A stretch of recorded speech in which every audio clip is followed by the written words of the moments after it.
empezamos la clase de hoy. Profe, La clase de hoy, sí, yo no, quería hacer una pregunta así, que es medio como off topic, entonces quería hacerla antes de que la- arranque. sí, cómo no. Yo fui a una secundaria técnica y vimos un par de cosas así, pero las ecuaciones diferenciales siempre las resolvíamos con Laplace, o sea, no hacíamos todas las integrales. ¿Eso es mentira? ¿Es válido? ¿O no se puede hacer en todos los casos? ¿Usaban la transformada de Laplace para resolver las ecuaciones? Sí. No, sí, digo, eso lo podés hacer, y de hecho en Matemática 4 van a aprender a resolver las ecuaciones, por ejemplo, de esa forma, digamos. Me parece que es un poco avanzado ponerle para un colegio técnico, digamos, no sé qué colegio fuiste. La progresión para resolver ecuaciones diferenciales en la carrera va a ser más o menos así. En esta materia vamos a resolver ecuaciones diferenciales de una forma parecida a la que hicimos la clase anterior, que es básicamente a pulmón.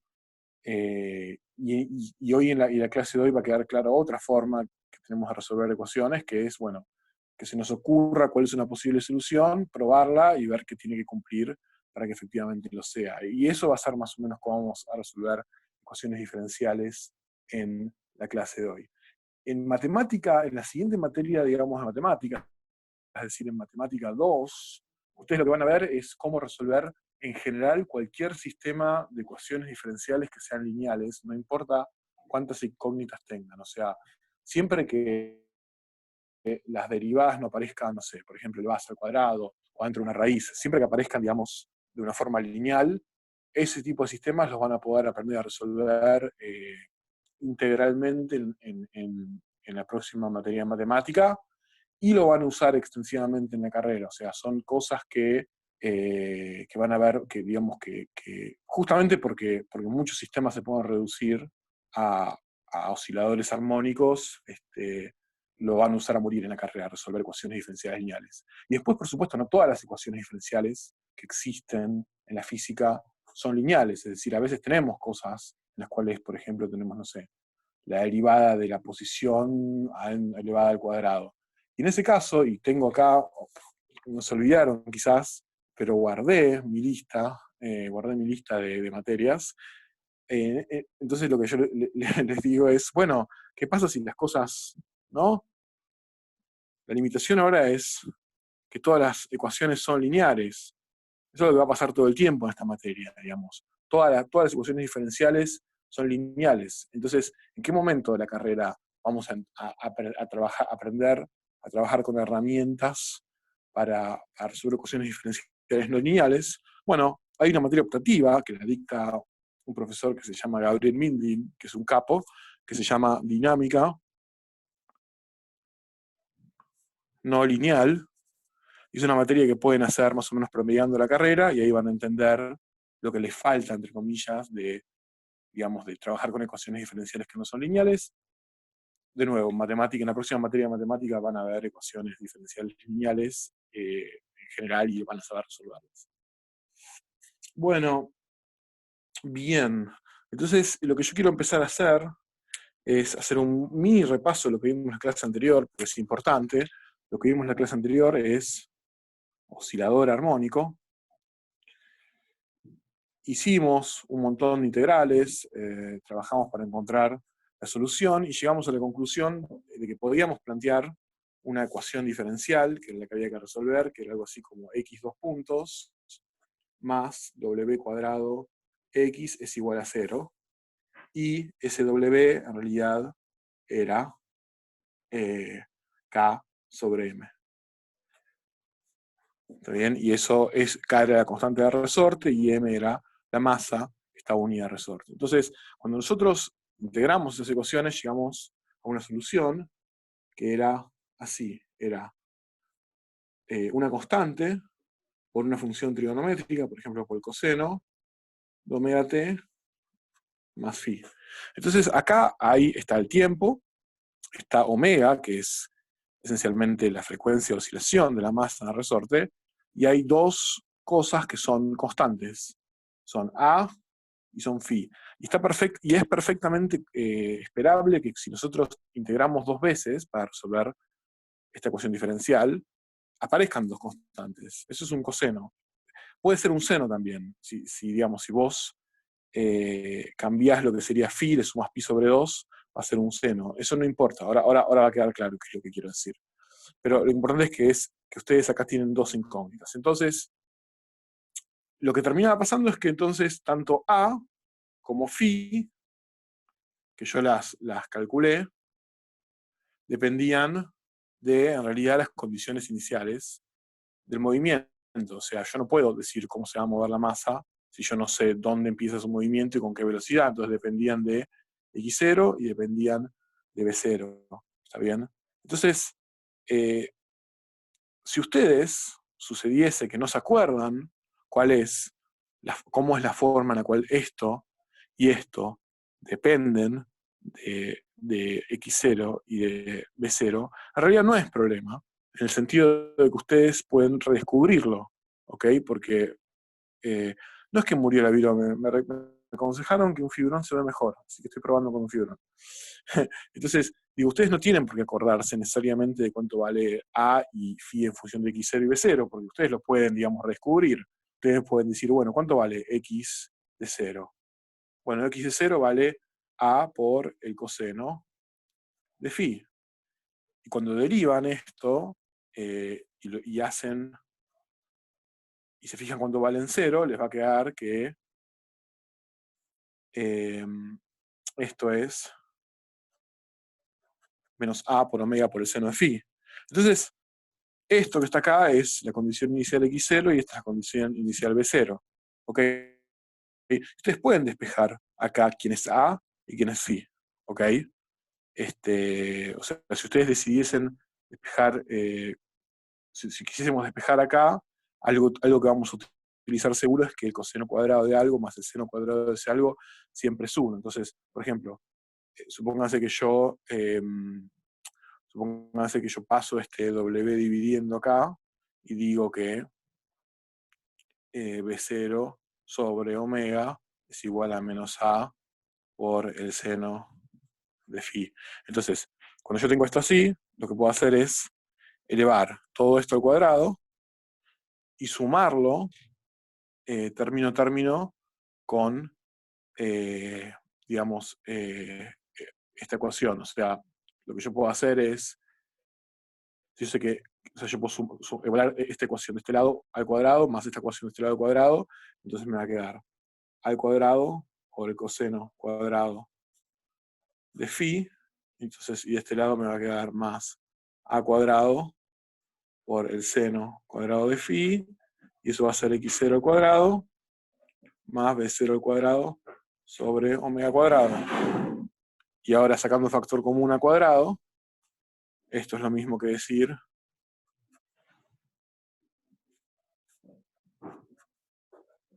¿está bien?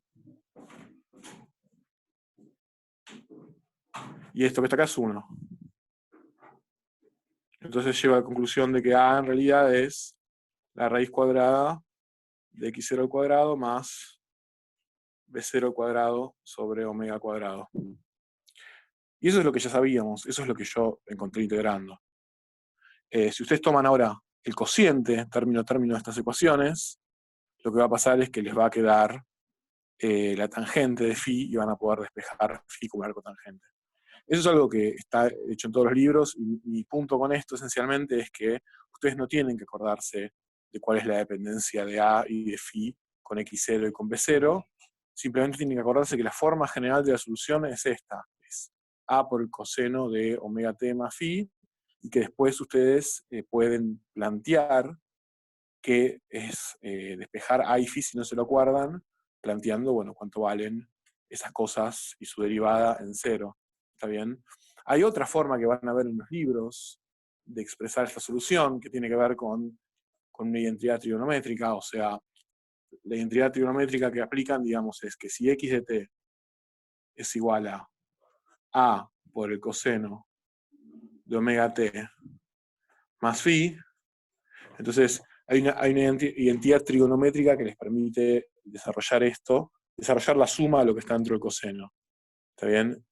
Y entonces, de acuerdo con esa identidad trigonométrica, lo que les va a quedar es que esto es A por eh, el, el seno de esto, la segunda cosa que está sumando por el coseno de omega t, más, y ahora al revés, a por el coseno de esta cosa, por el seno de omega t. Esas son esas identidades trigonométricas que a veces que uno nunca se acuerda de la realidad, y que tampoco uno usa mucho, pero bueno, pero en este momento, nada, la estamos usando. Entonces, fíjense una cosa, que es que esto que está acá, en realidad, y esto que está acá, en realidad, son constantes que no dependen del tiempo. Son cosas que dependen únicamente de x0 y de b0. Entonces, ponerles ese nombre a esas constantes. No, el menos no importa porque de todas formas, de nuevo, si hubiese un signo menos, yo lo puedo... ¿Es menos realmente? Si es menos, ponemos menos. Pero digo, como esto es una constante, lo podemos meter dentro de la constante y es lo mismo. ¿Está bien?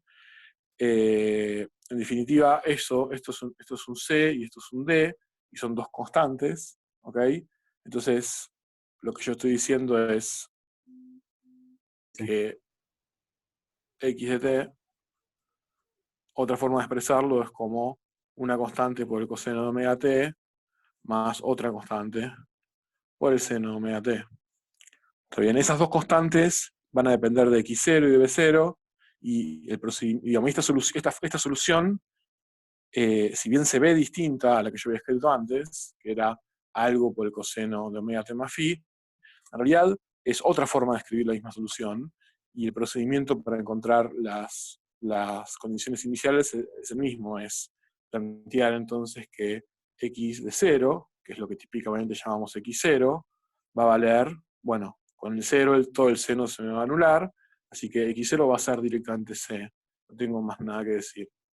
Y para la derivada, es simplemente derivar esto, que es menos c por omega por el seno de omega t, más d por omega por el coseno de omega t, buscando entonces cuánto vale x punto de 0, que es lo que yo llamé b0. Bueno, entonces en 0 ahora lo que se me anula es este término, y esto es d por omega, o lo que es lo mismo, d es igual a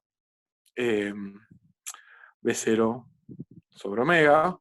Entonces llego a que entonces la solución que yo busco es x0 por el coseno de omega t más b0 sobre omega por el seno de omega t. Y esta es otra forma de escribir la solución que es compatible con las condiciones iniciales que yo busco. Son dos formas distintas de hacerlo. En la práctica, digamos, van a ver esto, y lo que tiene que quedarles en claro, el gran mensaje de esto es que al haber integrado las ecuaciones de movimiento, en las cuales aparece derivada dos veces la posición, es imposible que ustedes tengan una solución que no tenga dos constantes para determinar.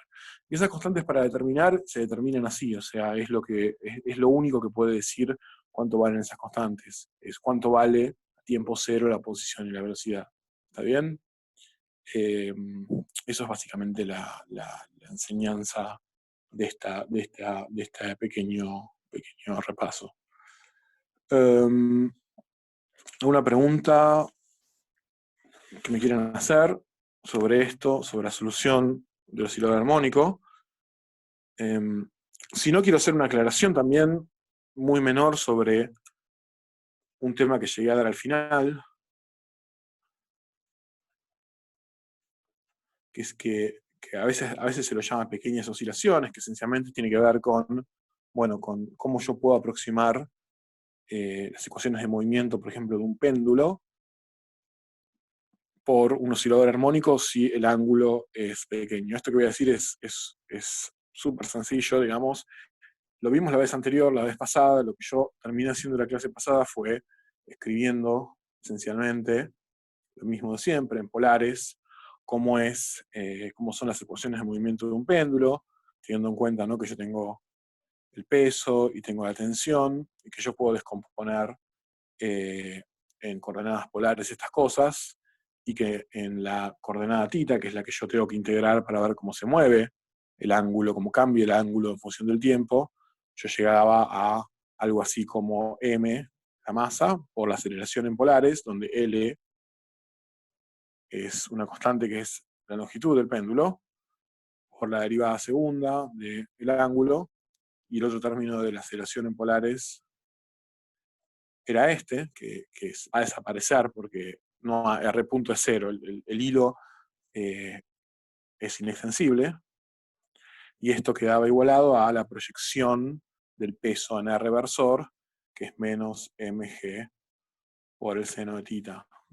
O sea que finalmente llegábamos a una ecuación que era algo así como tita 2 puntos es igual a menos g sobre L por el seno de tita. Entonces lo que yo hice la clase pasada fue arremangarme, ponerme a integrar esta cosa, hasta llegar a un punto en el cual quedaba algo que yo no podía integrar.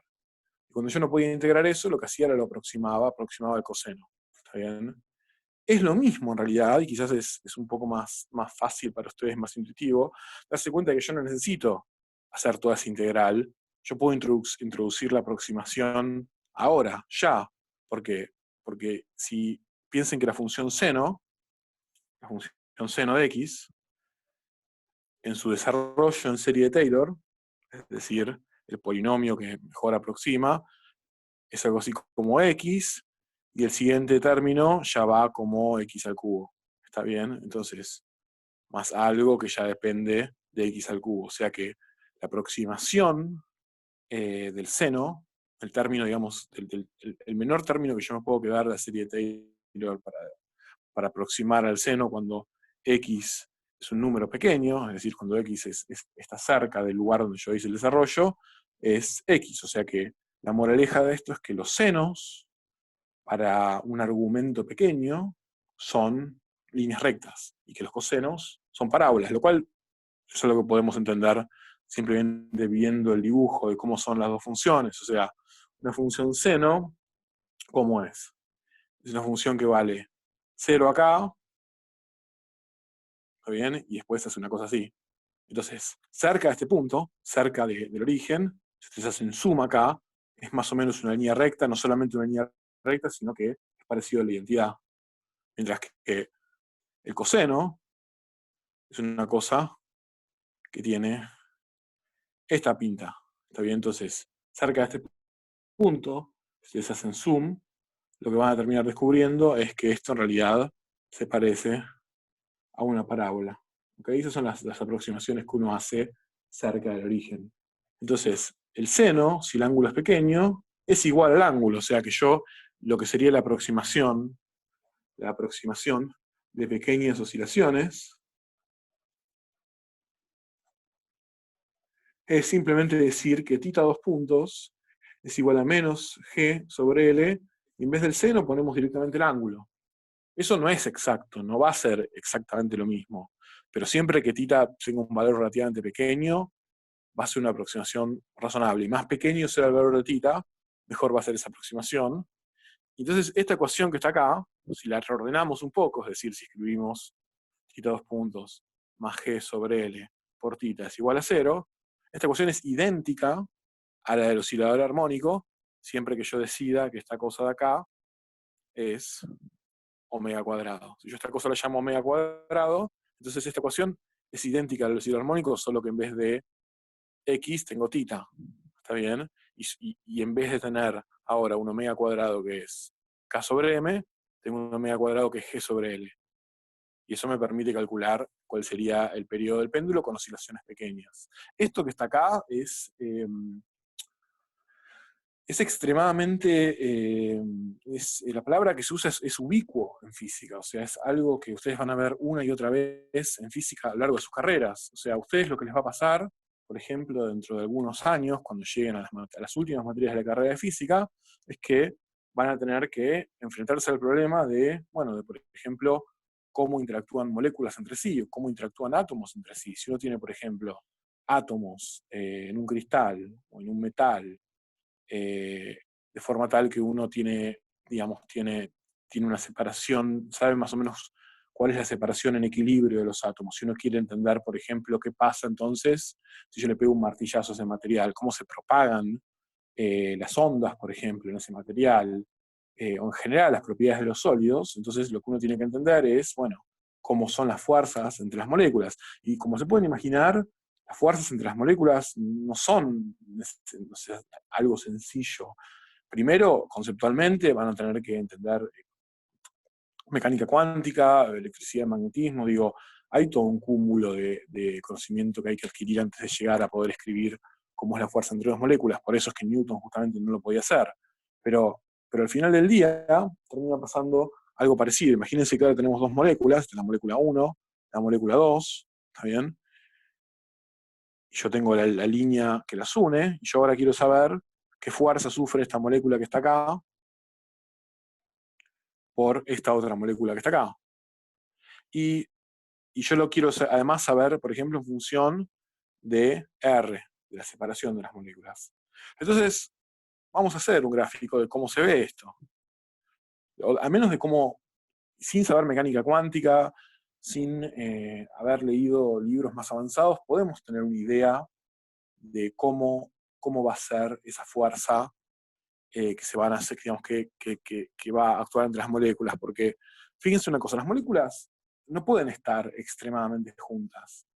Y eso es algo que sabemos, o sea, digamos, si uno empuja un cuerpo contra el otro, en algún momento los dos cuerpos no se pueden penetrar entre sí. O sea, hay algo que hace que si la distancia esta es muy pequeña, estas dos moléculas se tiendan a repeler. Entonces, fíjense que con nuestra convención de signos, si nosotros ponemos, por ejemplo, un X versor hacia allá, entonces una fuerza positiva significa una fuerza que repele a esta molécula de la otra. Entonces, si nosotros ponemos acá cuánto vale la fuerza, y acá ponemos cuánto vale la separación entre las moléculas, entonces sabemos que para valores pequeños de R, cercanos a cero o un poco más, esta fuerza va a ser positiva y grande. Va a empujar con mucha fuerza a esta molécula a alejarse de esta.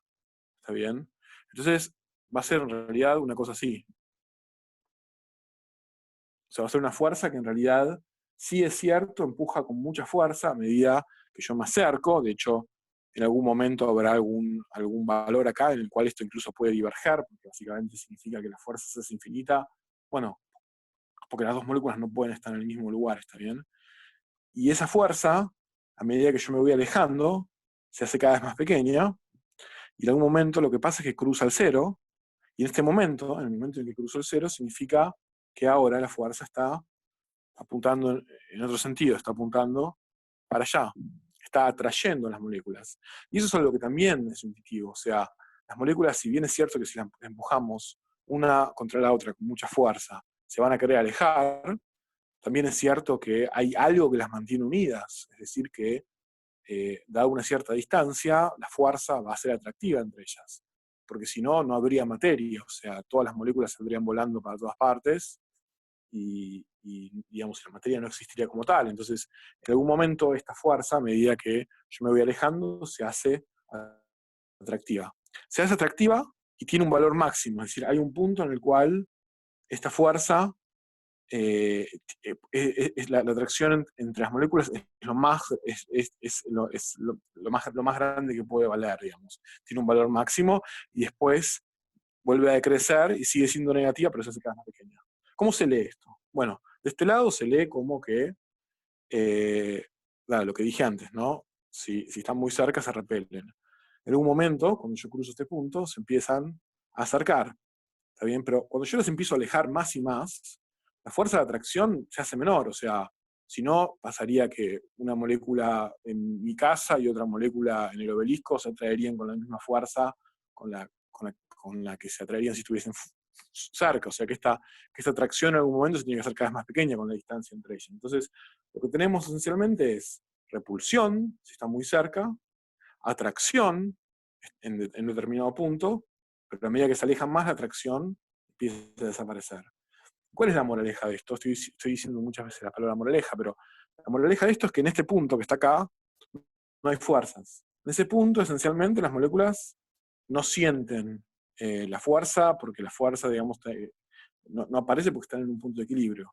Entonces, si yo ahora, por ejemplo, no sé, caliento el material, o induzco una vibración, por ejemplo, con un campo eléctrico, cualquier cosa que se les ocurra, siempre y cuando esa perturbación que yo aplico no me aleje mucho a las dos moléculas, lo que yo tengo entonces es que perfectamente puedo aproximar la interacción por esta línea recta, por la línea recta, que es esencialmente como yo modelo un resorte. O sea, lo que estoy diciendo entonces es que si yo tengo dos moléculas, siempre que no se alejen mucho de su posición de equilibrio, toda esta complejidad de esto que se llama la fuerza de Lennard-Jones, que en algún momento van a entender de dónde sale y todo, toda esa complejidad se colapsa simplemente en esto. Las dos moléculas están unidas por un resorte. Y por más ridículo que les parezca, cuando lleguen a la estructura de la materia 2, que es una materia en la que estudian, por ejemplo, redes de átomos y de iones y de moléculas unidas, van a terminar dibujando las moléculas unidas por resortes, porque siempre que no se alejen demasiado de su posición de equilibrio, la fuerza es elástica. ¿Okay? Esa es eso es el motivo por el cual la ley de Hooke es realmente importante, no solo para los resortes. Y ahora vamos a hablar de la venganza de Hooke. Y esta es la venganza de Hooke en serio. Quiero que resolvamos un problema que yo llamo el tren gravitatorio. Vamos a divertirnos un poco y después seguimos con la física aburrida. El tren gravitatorio, ¿qué es el tren gravitatorio? ¿Vieron? A ver, los pochoclos. ¿Vieron que hay dos películas que se llaman igual? Total Recall. Total Recall, que en castellano se traduce como El Vengador del Futuro. A los que les gusta la ciencia ficción, esto está basado en los libros de Philip Dick y hay dos películas. Hay una que es buena, que es con Arnold Schwarzenegger. Esa es buena, o sea, a mí me gusta Total, El Vengador del Futuro, la versión con Arnold Schwarzenegger.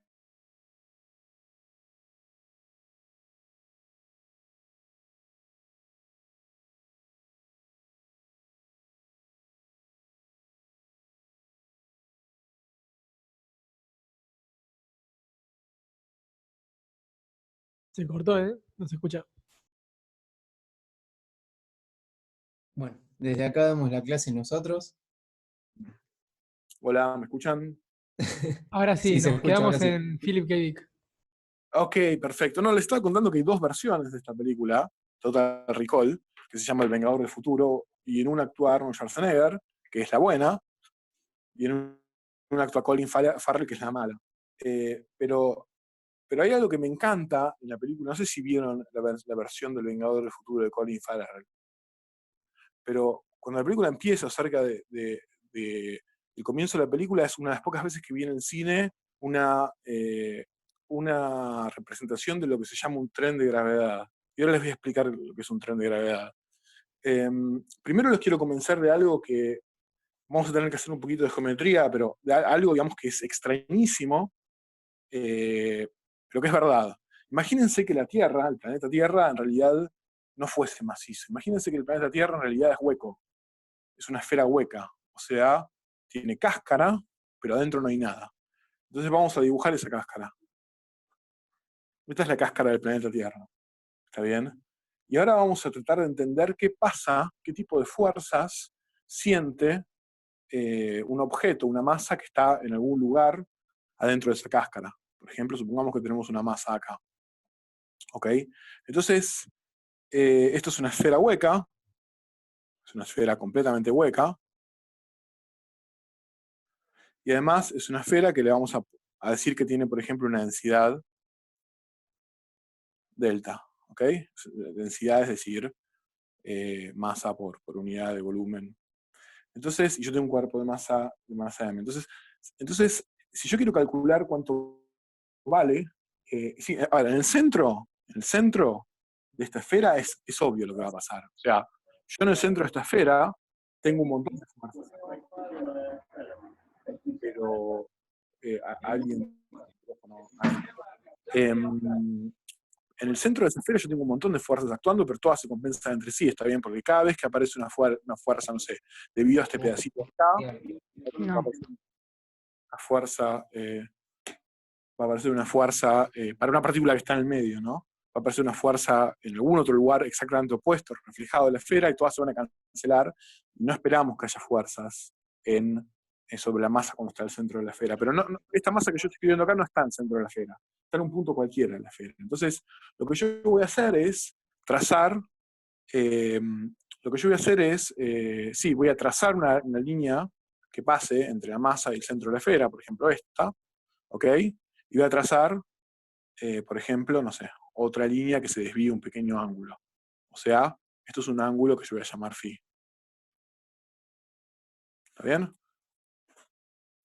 Total Recall es el nombre de la película. En castellano es El Vengador del Futuro. Nada, lo usé para motivar que es un tren de gravedad, pero no es súper importante. Igual si vas a ver una, trata de ver la que es con Arnold.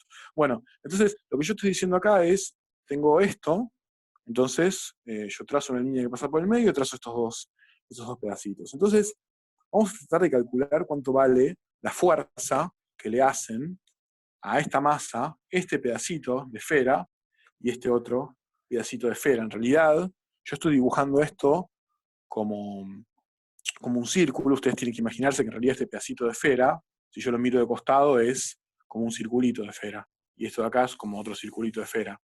Si yo puedo calcular cuánto es la fuerza que le hace este pedacito a esta masa, y este pedacito a esta masa, entonces puedo repetir este proceso rotando, digamos, todo esto y sumando todo y calculando todos los pedacitos. De momento piensen en estos dos pedacitos nomás.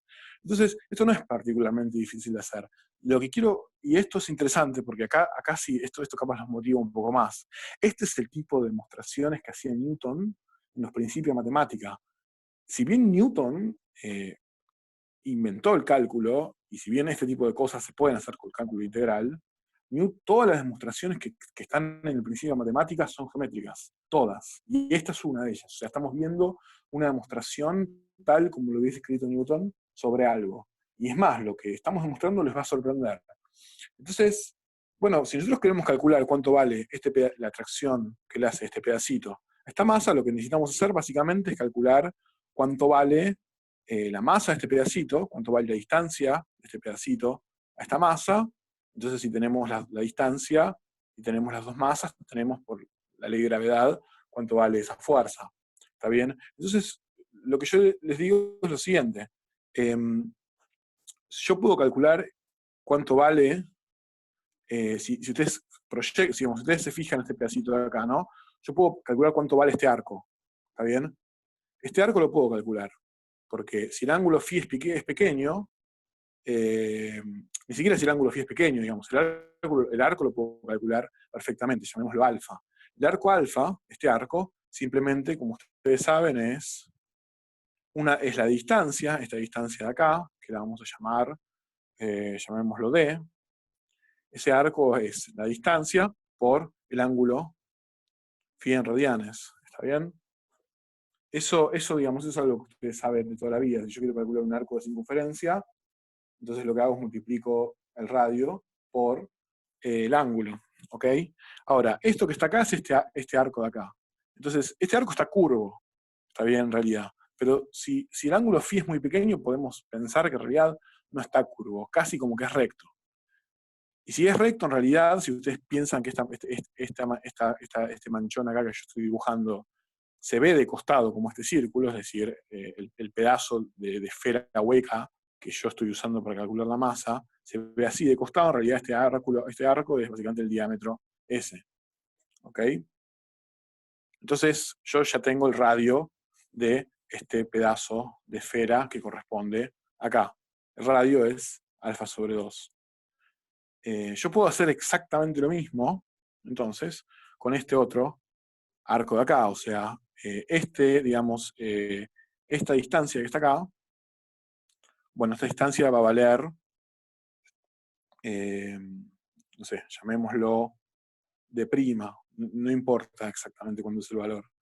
Si esa distancia vale de prima, entonces yo ahora sé que este arco de acá, que lo voy a llamar beta, va a ser igual a d' por el ángulo este, que es el mismo, phi.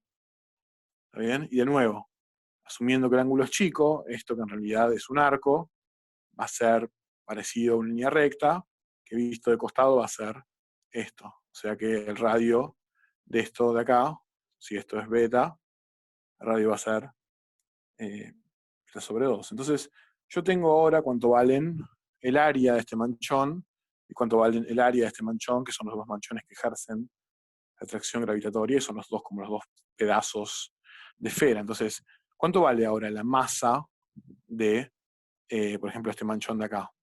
Bueno, la masa de este manchón de acá, esta densidad que yo escribí, piensen que uno puede tener una densidad que sea kilogramos sobre metro cúbico, por ejemplo, pero cuando uno tiene, por ejemplo, esta hoja, que es un material que podemos aproximar como plano, uno puede hablar de una densidad plana, es decir, cuánto pesa no esta hoja en volumen, sino cuánto pesa, por ejemplo, 1 centímetro cuadrado de esta hoja. Esa es otra forma de relacionar la dimensión del objeto con su peso.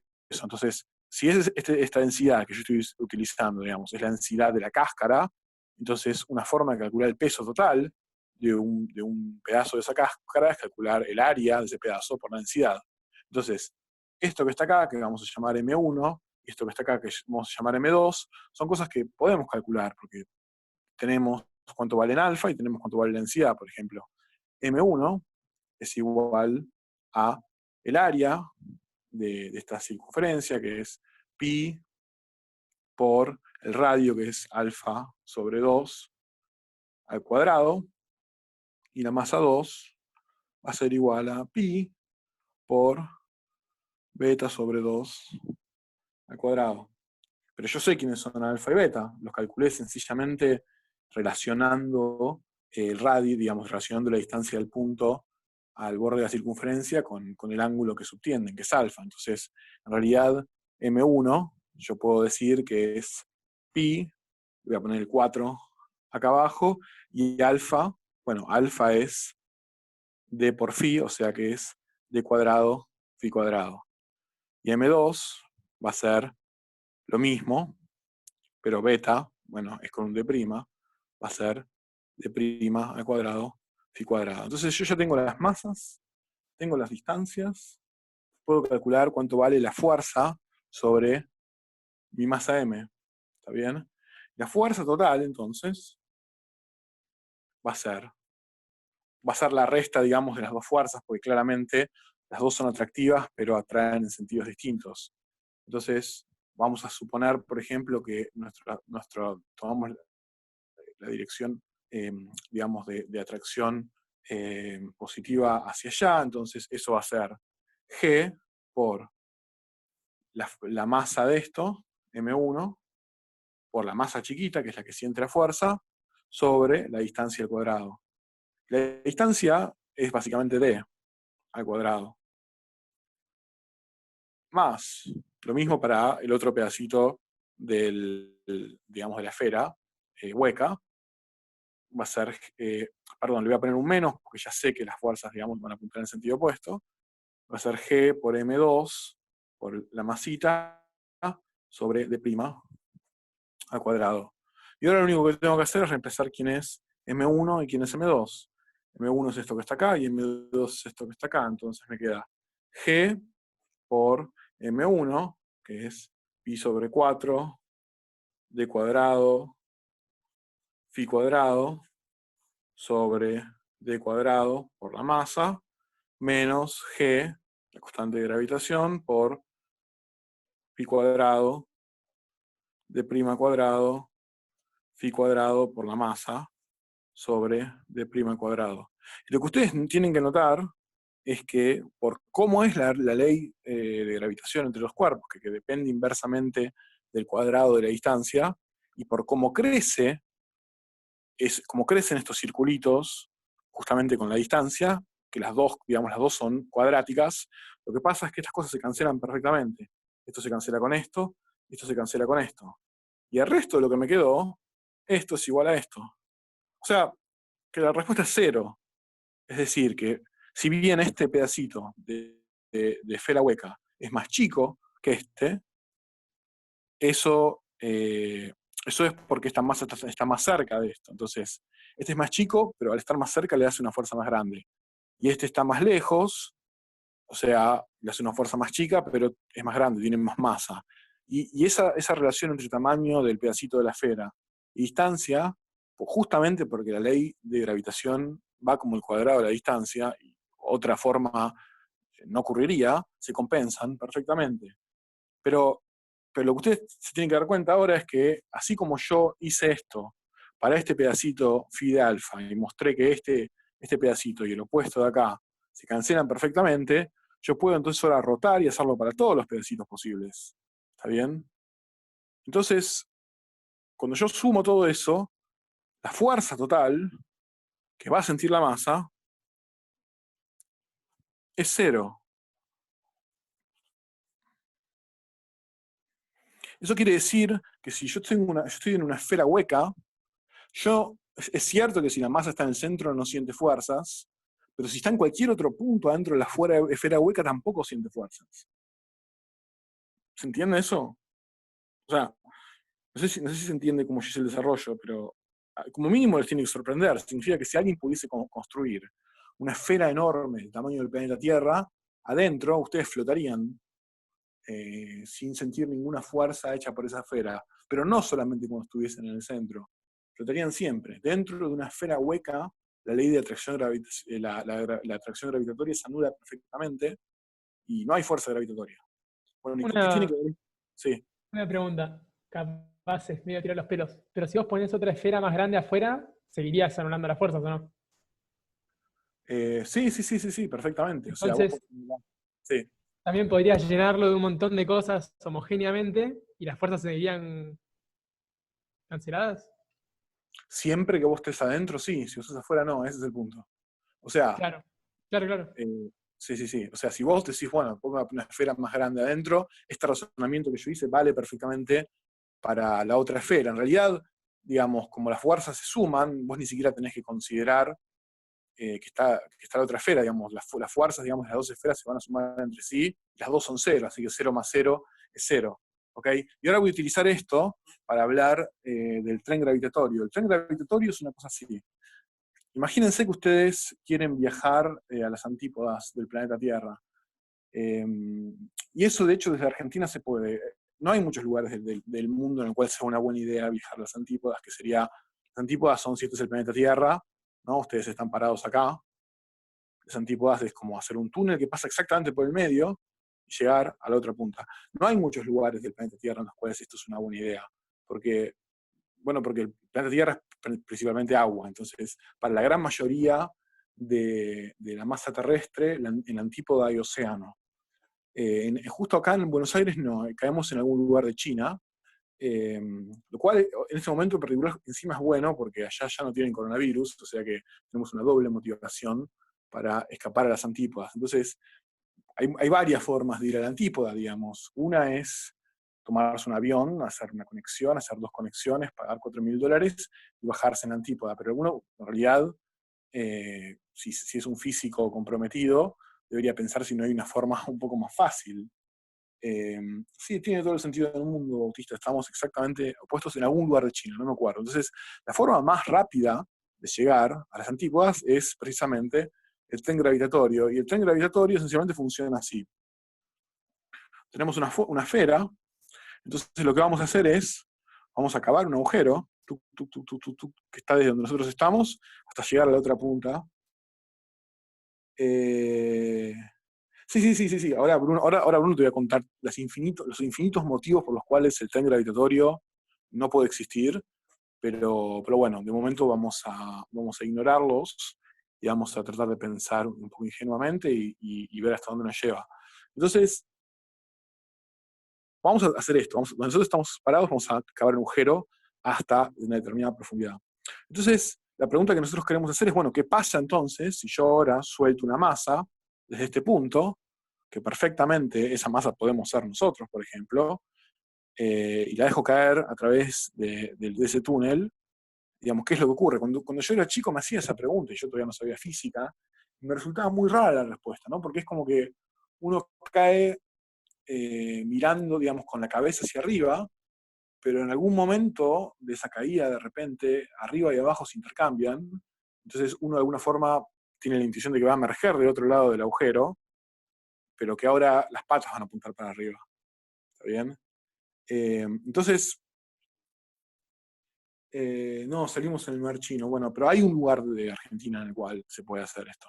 Entonces, ¿cómo es ese movimiento? Bueno, si queremos saber cómo es ese movimiento, lo que podemos hacer es calcular cuál es la fuerza sobre la masa, dependiendo de dónde está en este túnel, y resolver las ecuaciones de Newton. Entonces, supónganse, por ejemplo, que ponemos, no sé, ponemos esto lo vamos a llamar, eh, vamos a poner el origen, vamos a poner el origen de coordenadas en el centro de la Tierra, ¿por qué no?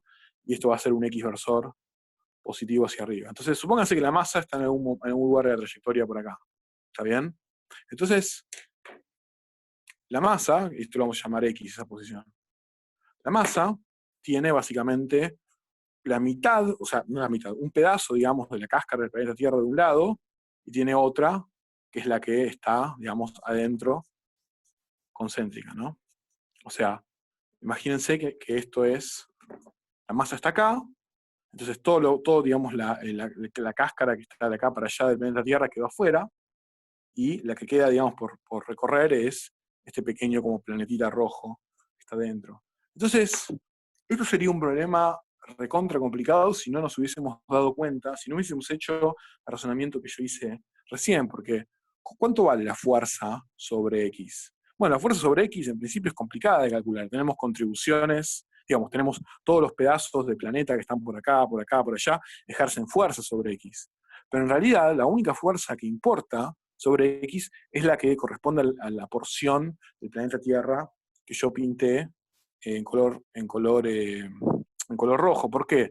Bueno, porque esto en realidad, lo que está del otro lado, lo podemos pensar como un montón de cascaritas, como decía Agustín, un montón de cascaritas concéntricas, muy finitas, por supuesto, pero siguen siendo un montón de cascaritas concéntricas, y X está dentro de todas ellas. Entonces, ninguna de estas cascaritas concéntricas, por lo que acabamos de ver en la hoja anterior, le puede ejercer una fuerza total a la masa X, ¿está bien? Y entonces, por lo tanto, la suma de todas ellas tampoco, ¿está bien? Eso es un argumento típico en física. Eso es lo que ustedes van a ver mucho en física, que es que, ok, yo vi que para un objeto plano no se genera una fuerza, como ejemplo, para un objeto bidimensional, en este caso para una esfera.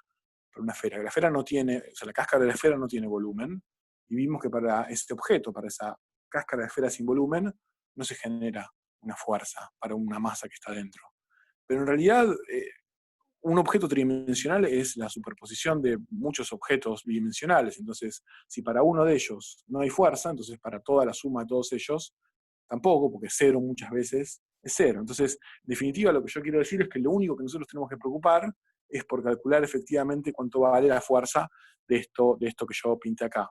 Y para calcular eso es fácil, porque nosotros calculamos cuánto es el volumen, podemos calcular cuánto es el volumen de esa esferita roja. Es una esfera, o sea que tiene como volumen 4/3 de pi por el radio al cubo. Y por como yo puse en mi sistema de coordenadas, el radio es básicamente x, ¿ok? Por x al cubo. Por la densidad del planeta Tierra. La densidad del planeta Tierra, y acá ya hay una primera aproximación, no es constante, es decir, no es que la densidad del planeta Tierra es la misma acá, a unos 3 metros bajo tierra o 1.000.000 de metros bajo tierra, pero vamos a, de nuevo, tomar una aproximación según la cual eso es constante. Entonces, esto que está acá esencialmente es la masa de todo este pedazote de planeta que quedó abajo. Entonces, dado que lo que está afuera no le hace una fuerza, y lo que queda, digamos, para hacerle la fuerza es lo que está en rojo, entonces podemos plantear cuánto va a ser la fuerza sobre la partícula. Bueno, primero va a apuntar en la dirección negativa, o sea, porque como X versor apunta hacia allá, y la fuerza de gravitación es atractiva, la fuerza va a apuntar hacia allá, va a ser menos. Siempre cuando hablamos de gravedad tenemos que poner la constante de gravitación universal, y vamos a poner el producto de las masas sobre la distancia al cuadrado, ¿ok? Y acá, y acá, y acá sí que hay un punto que es delicado, no tienen ni idea de cuán delicado es. Para nosotros, o sea, no sé si ustedes comparten esta intuición conmigo, la fuerza que va a recibir esta masa por este cuerpo extenso, digamos, por esta esfera, esta gran esfera roja de masa m, es la misma fuerza que recibiría si toda esta masa M estuviese concentrada en este centro. ¿Okay? ¿Ustedes comparten esa intuición conmigo? Digamos, bueno, Newton no, o sea, y eso es algo terrible. Newton, o sea, no es que no tenía esa intuición, probablemente sí la tenía, pero no lo podía demostrar. O sea, esto es algo que, por supuesto, para nosotros, decirlo intuitivamente es una cosa, pero la historia de los principios de matemática, que es el libro en el cual Newton puso su sistema del mundo, esencialmente se retrasó, no sé, 15 años, 20 años, una cosa horrible, porque no le salía la demostración de que eso que yo acabo de decir es verdad. Y el motivo por el cual, ustedes en la carrera van a ver formas extremadamente sencillas de demostrar eso, pero Newton tenía que demostrarlo usando argumentos de este estilo, es decir, Newton tenía que demostrarlo usando argumentos geométricos, y le costó tanto que eso retrasó los Principia un montón de tiempo, ¿está bien? Bueno, pero para nosotros vamos a apelar a que esa intuición es verdad y vamos a decir, bueno, entonces, en realidad, nosotros podemos tratar como si toda esta masa M estuviese concentrada acá, ¿ok? Y la distancia entonces va a ser x cuadrado, porque esto vale x, o sea que podemos poner un x cuadrado acá. Si Newton tenía vectores, Newton tenía, no los hubiese llamado vectores, o sea, lo que Newton tenía era el legado de Descartes, que eran coordenadas cartesianas. O sea, antes de Descartes, a la gente no se le ocurría representar en un plano con coordenadas cosas, digamos. Entonces, de ahí a un vector, ya hay un paso no muy grande, pero propiamente dicho, lo que sería un vector y tal, Newton no lo hubiese llamado así. Bueno, entonces tenemos la fuerza, que es esto, y sabiendo que en realidad M lo podemos calcular como todo esto, podemos juntar todo. Y acá me queda el menos G por M chica sobre X cuadrado. Entonces ahora es un proceso simplemente de simplificación de muchas de estas cosas, porque, bueno, la principal es que este X cuadrado que está acá, con este cubo se van a ir. Lo que yo voy a terminar teniendo es G, la constante de gravitación universal, por la masa chica, por 4/3 de pi, por la densidad, por x. Y eso va a ser la fuerza, con un menos. ¿Ok? Entonces ya podemos escribir cuál es la, la ecuación de movimiento de esta cosa. La ecuación de movimiento es la masa por la aceleración es igual a, bueno, la fuerza, que es esto que está acá. Es menos g m 4/3 de pi por la densidad por x. Entonces, o sea, no sé si se acaban de dar cuenta de lo que pasó, pero esto es un oscilador armónico. O sea, si yo decido entonces que esto que está acá es omega cuadrado, y nadie me puede impedir ponerle ese nombre, mejor dicho, no cancelando estas M's. Sí, ahora vamos a ver qué pasa, Bautista, pero la ecuación de movimiento sugiere eso que dice Bautista, ¿no? Entonces esto es más omega cuadrado por x igual 0, con omega cuadrado esta cosa. Entonces, acá viene algo que yo no sabía, que es súper interesante. Esto es lo que a veces se llama tren gravitatorio. La idea es que, entonces, si uno suelta la masa por acá, esto efectivamente va a quedar oscilando entre los dos puntos, además con un periodo que podemos calcular. O sea, nosotros podemos calcular cuánto va el periodo, porque ustedes recuerdan, el periodo t para un oscilador armónico era 2pi sobre omega. Omega es algo que podemos calcular perfectamente. Tenemos la constante de gravitación universal, que está en todos los libros. Delta es la densidad de la Tierra, que es algo así como 5 gramos por centímetro cúbico, que de nuevo no es constante, pero lo encuentran en la Wikipedia, y todos estos números, efectivamente, los tenemos. Entonces podemos calcular cuánto vale el periodo. Y más interesante que el periodo es cuánto vale lo que yo voy a llamar T final, que es T sobre 2, que es medio periodo. O sea, cuánto tiempo tarda la persona que se tira por acá, no en ir y volver, sino en ir y llegar a la otra punta. O sea, eso es pi sobre omega, y cuando uno hace toda la cuenta, eso resulta en ser aproximadamente 42 minutos. O sea que estábamos a 42 minutos en principio, mediante un tren gravitatorio, llegar a la otra punta a las antípodas. Entonces, vamos a responder las preguntas porque me entusiasmé.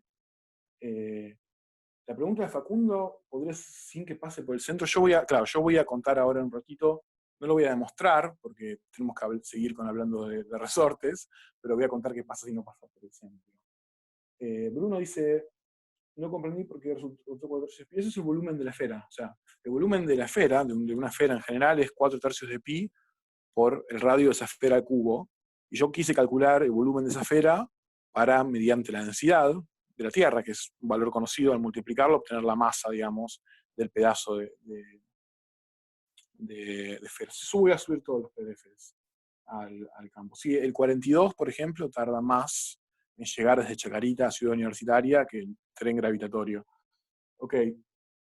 Bueno, entonces quiero contar un par de cosas acá porque me fascina esto.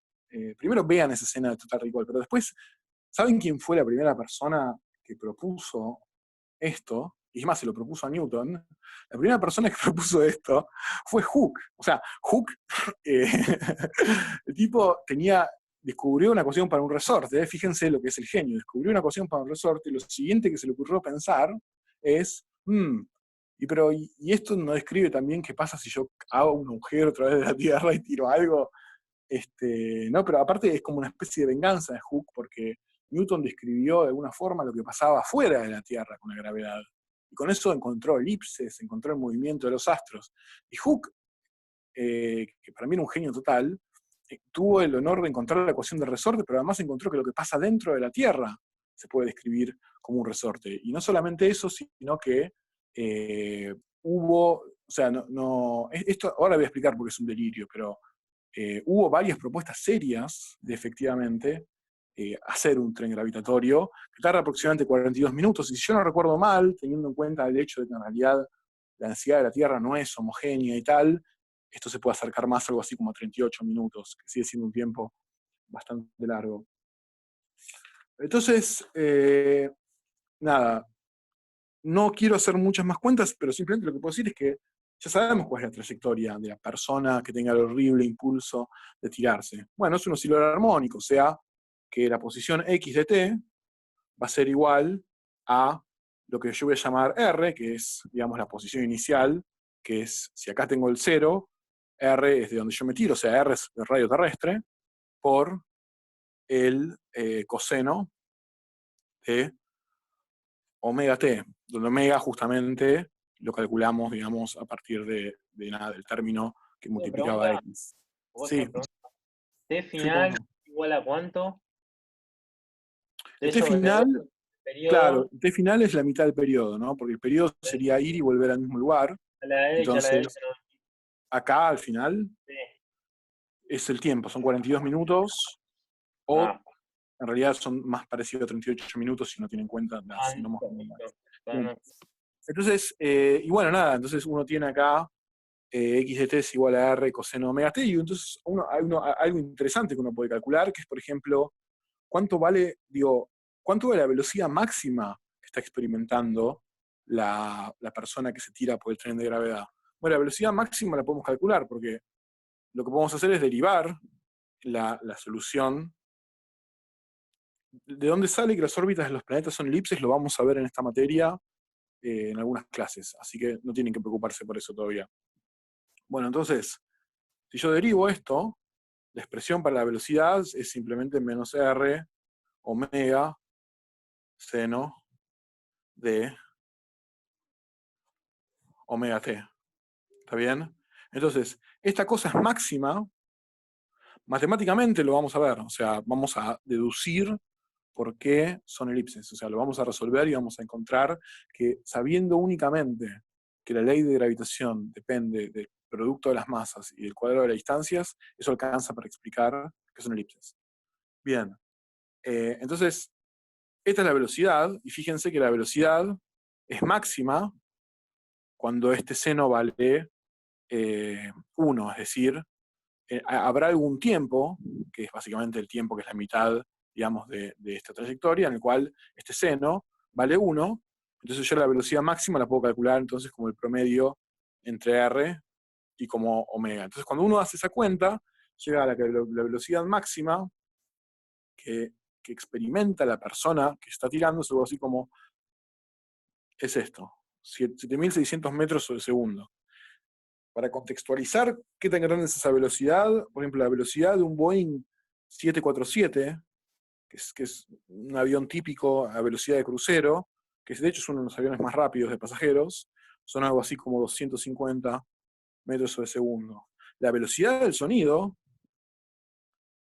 son algo así como 340 metros sobre segundo. ¿Está bien? La velocidad de la Tierra orbitando alrededor del Sol, en la elipse que hace la Tierra alrededor del Sol, son algo así como 300.000 metros sobre segundo. O sea que la velocidad es enorme, digamos, es muy grande.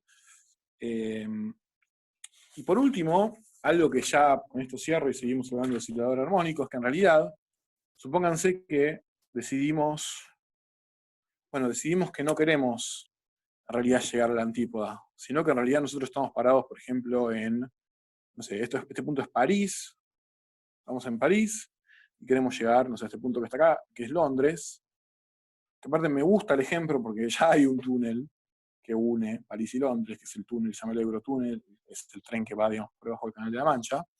Entonces, el tren gravitatorio, en realidad uno podría decir, bueno, digamos, ¿por qué entonces yo no puedo trazar este arco de circunferencia, línea recta, y soltar algo por ese arco y hacer que ruede con muy poca fricción y llegue de París a Londres o viceversa? Y así lo podría hacer para cualquier par de puntos que no necesariamente pasen por el centro de la Tierra, incluyendo, por supuesto, el caso de la antípoda, ¿no? Entonces tengo para todas estas cosas distintos tiempos, tiempo 1, tiempo 2, tiempo 3, tiempo 4, que es el caso de París. Bueno, lo que termina pasando, de nuevo, por esas propiedades maravillosas de la ley de la independencia con el inverso al cuadrado de la distancia, es que todos estos tiempos son idénticos.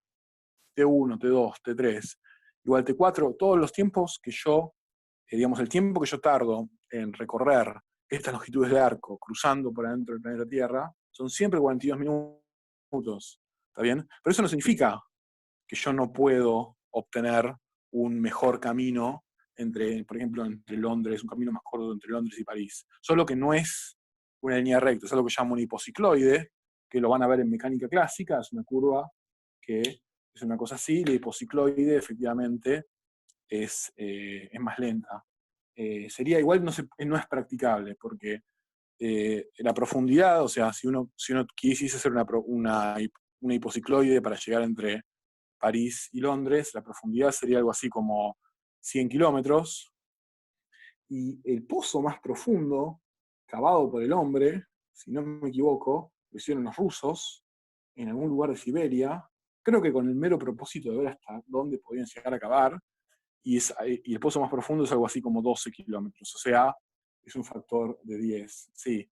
Y dejaron de cavar en este momento porque tomó tanta temperatura la punta, se empezó a fundir prácticamente el metal de la punta que estaban usando para cavar. Entonces imagínense que eso es, por supuesto, el gran obstáculo para los trenes de gravedad, que es que la temperatura en el núcleo terrestre es tan grande que no hay chance de que nadie pueda cruzar por ahí, calcinarse horriblemente y fallecer. Bueno, entonces vimos un poco de esta cosa, los trenes de gravedad. Bueno, el motivo por el cual todos los tiempos son iguales, no estoy muy seguro que los podamos entender con herramientas de física 1, pero la realidad es que tampoco estoy seguro que no. Entonces me voy a hacer una nota a ver si logro explicarlo con conceptos de física 1, lo voy a subir a campus, y si no van a tener que esperar a mecánica clásica. Lo lamento. Bueno, sí, esto se los quiero decir, porque al fin y al cabo para eso estamos acá. Volvamos a nuestra hoja mágica. Acá lo que pasó es que básicamente, fíjense una cosa, nosotros calculamos cómo la fuerza gravitatoria de lo que quedaba, digamos, por debajo de la masa, actuaba sobre la masa que iba cayendo, y la calculamos como un objeto finito, es decir, como una esfera que cada vez se iba haciendo más pequeña, lo que quedaba afuera no importaba, y lo que quedaba adentro, sí. Entonces esa esfera se iba haciendo cada vez más chica, y en algún momento pasamos por el medio de esa esfera, y nos fuimos para el otro lado. Ahora, en la naturaleza, las partículas elementales, por ejemplo los electrones, y otras partículas, no todas, pero por ejemplo los electrones, los neutrinos, muchas de esas cosas, no se pueden conceptualizar como esferas. Este puntito acá, muy chico que hice, es un electrón. No se pueden conceptualizar como esferas, ¿ok? Porque no tienen volumen. O sea, no hay absolutamente nada que indique que, por ejemplo, un electrón tiene volumen, o que un quark tiene volumen, o que todas esas cosas que hacen que cumplan, que digamos que están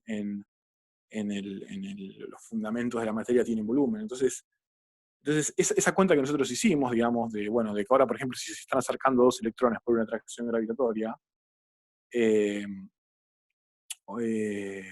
digamos, no la podemos hacer. No podemos tratar a este electrón como una esfera que se va haciendo cada vez más chiquita. En realidad, los electrones son puntos.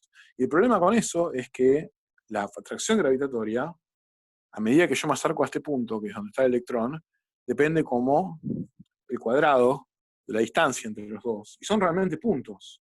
Entonces, en el punto exacto en el cual la distancia es cero, la atracción gravitatoria tiene que ser infinita. ¿Ok? Y uno piensa, bueno, pero en realidad nunca se acercan tanto a la materia, porque la fuerza, por ejemplo, electromagnética los va a repeler antes.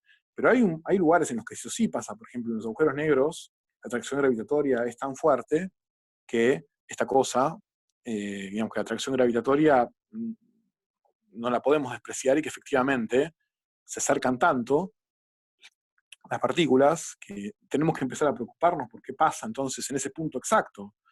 En ese punto exacto la fuerza tiene que ser infinita, y por lo tanto la energía tiene que ser infinita. Entonces hay un problema con la gravitación, que yo no lo mencioné hasta ahora que se me ocurrió mencionarlo, pero yo no lo mencioné nunca. Y el problema con la gravitación es que al depender del cuadrado, de la inversa del cuadrado de la distancia, en el punto, si yo tengo una partícula puntual, en el punto exacto donde está esa partícula, la fuerza de gravitación es infinita. O sea, que está la posibilidad de tener una fuerza infinita gravitatoria. Entonces ustedes me van a preguntar, bueno, pero entonces ¿en qué materia vamos a resolver eso? Bueno, la respuesta es que en ninguna materia. Nadie sabe cómo resolver ese problema hoy por hoy. Esta es la clase de problema que si ustedes lo pueden resolver, ganan un premio Nobel, por ejemplo, digamos, e intenten resolverlo, porque para eso están estudiando física, y algunos de ustedes tendrán la inclinación, ¿no?, de trabajar en física teórica, y entonces tendrán ¿Puedo hacer que... una pregunta? Sí. ¿Se refiere a estar al centro, en el centro, si uno está en el centro de la Tierra, la fuerza de gravedad es infinita? No, si estás adentro del centro es cero, pero justamente porque la Tierra es un cuerpo extenso. Yo te estoy hablando de Bueno, cuerpos que son realmente puntuales. O sea, hay formas de intentar aproximar este problema. Por ejemplo, una es decir que los electrones en realidad no son puntuales, son pelotitas. Eso sí se llama la teoría de Born-Infeld. Pero no da, o sea, no es muy atractiva. De hecho, cuando usted, por ejemplo, una de las grandes virtudes, si se quiere, de la famosa teoría de supercuerdas, es que da aparentemente una solución a este problema. Entonces, si ustedes quieren aproximarse a una posible solución de este problema, bueno, entonces van a tener que, por ejemplo, cursar teoría de supercuerdas, pero las supercuerdas tienen un montón de otros problemas, o sea que no son una solución. Pero la respuesta es que, digamos, que este problema realmente no lo vamos a poder resolver, porque nadie sabe cómo resolverlo. Bueno, vamos a entonces hablar de resortes. Bueno, este es un resorte interesante, incluso desde la perspectiva del tren de gravitación, que es un oscilador armónico amortiguado. Entonces, a ver, hay varios motivos por los cuales es una mala idea tirarse por el tren de gravitación, por el tren gravitatorio. Uno es que te calcinás, hay un montón. Pero hay uno que es particularmente angustiante, que es que el oscilador, que, digamos, las ecuaciones que nosotros escribimos eran para un oscilador que no tenía ningún tipo de fricción. Entonces, en ese caso, por supuesto, uno va a llegar a la antípoda con velocidad cero, porque uno no perdió energía, no vimos energía todavía en esta materia, pero digamos, al no haber fricción, la velocidad no disminuyó. Pero eso no es lo que va a pasar en la realidad, digamos, va a haber un amortiguamiento. Entonces lo que va a pasar es que se van a quedar cortos.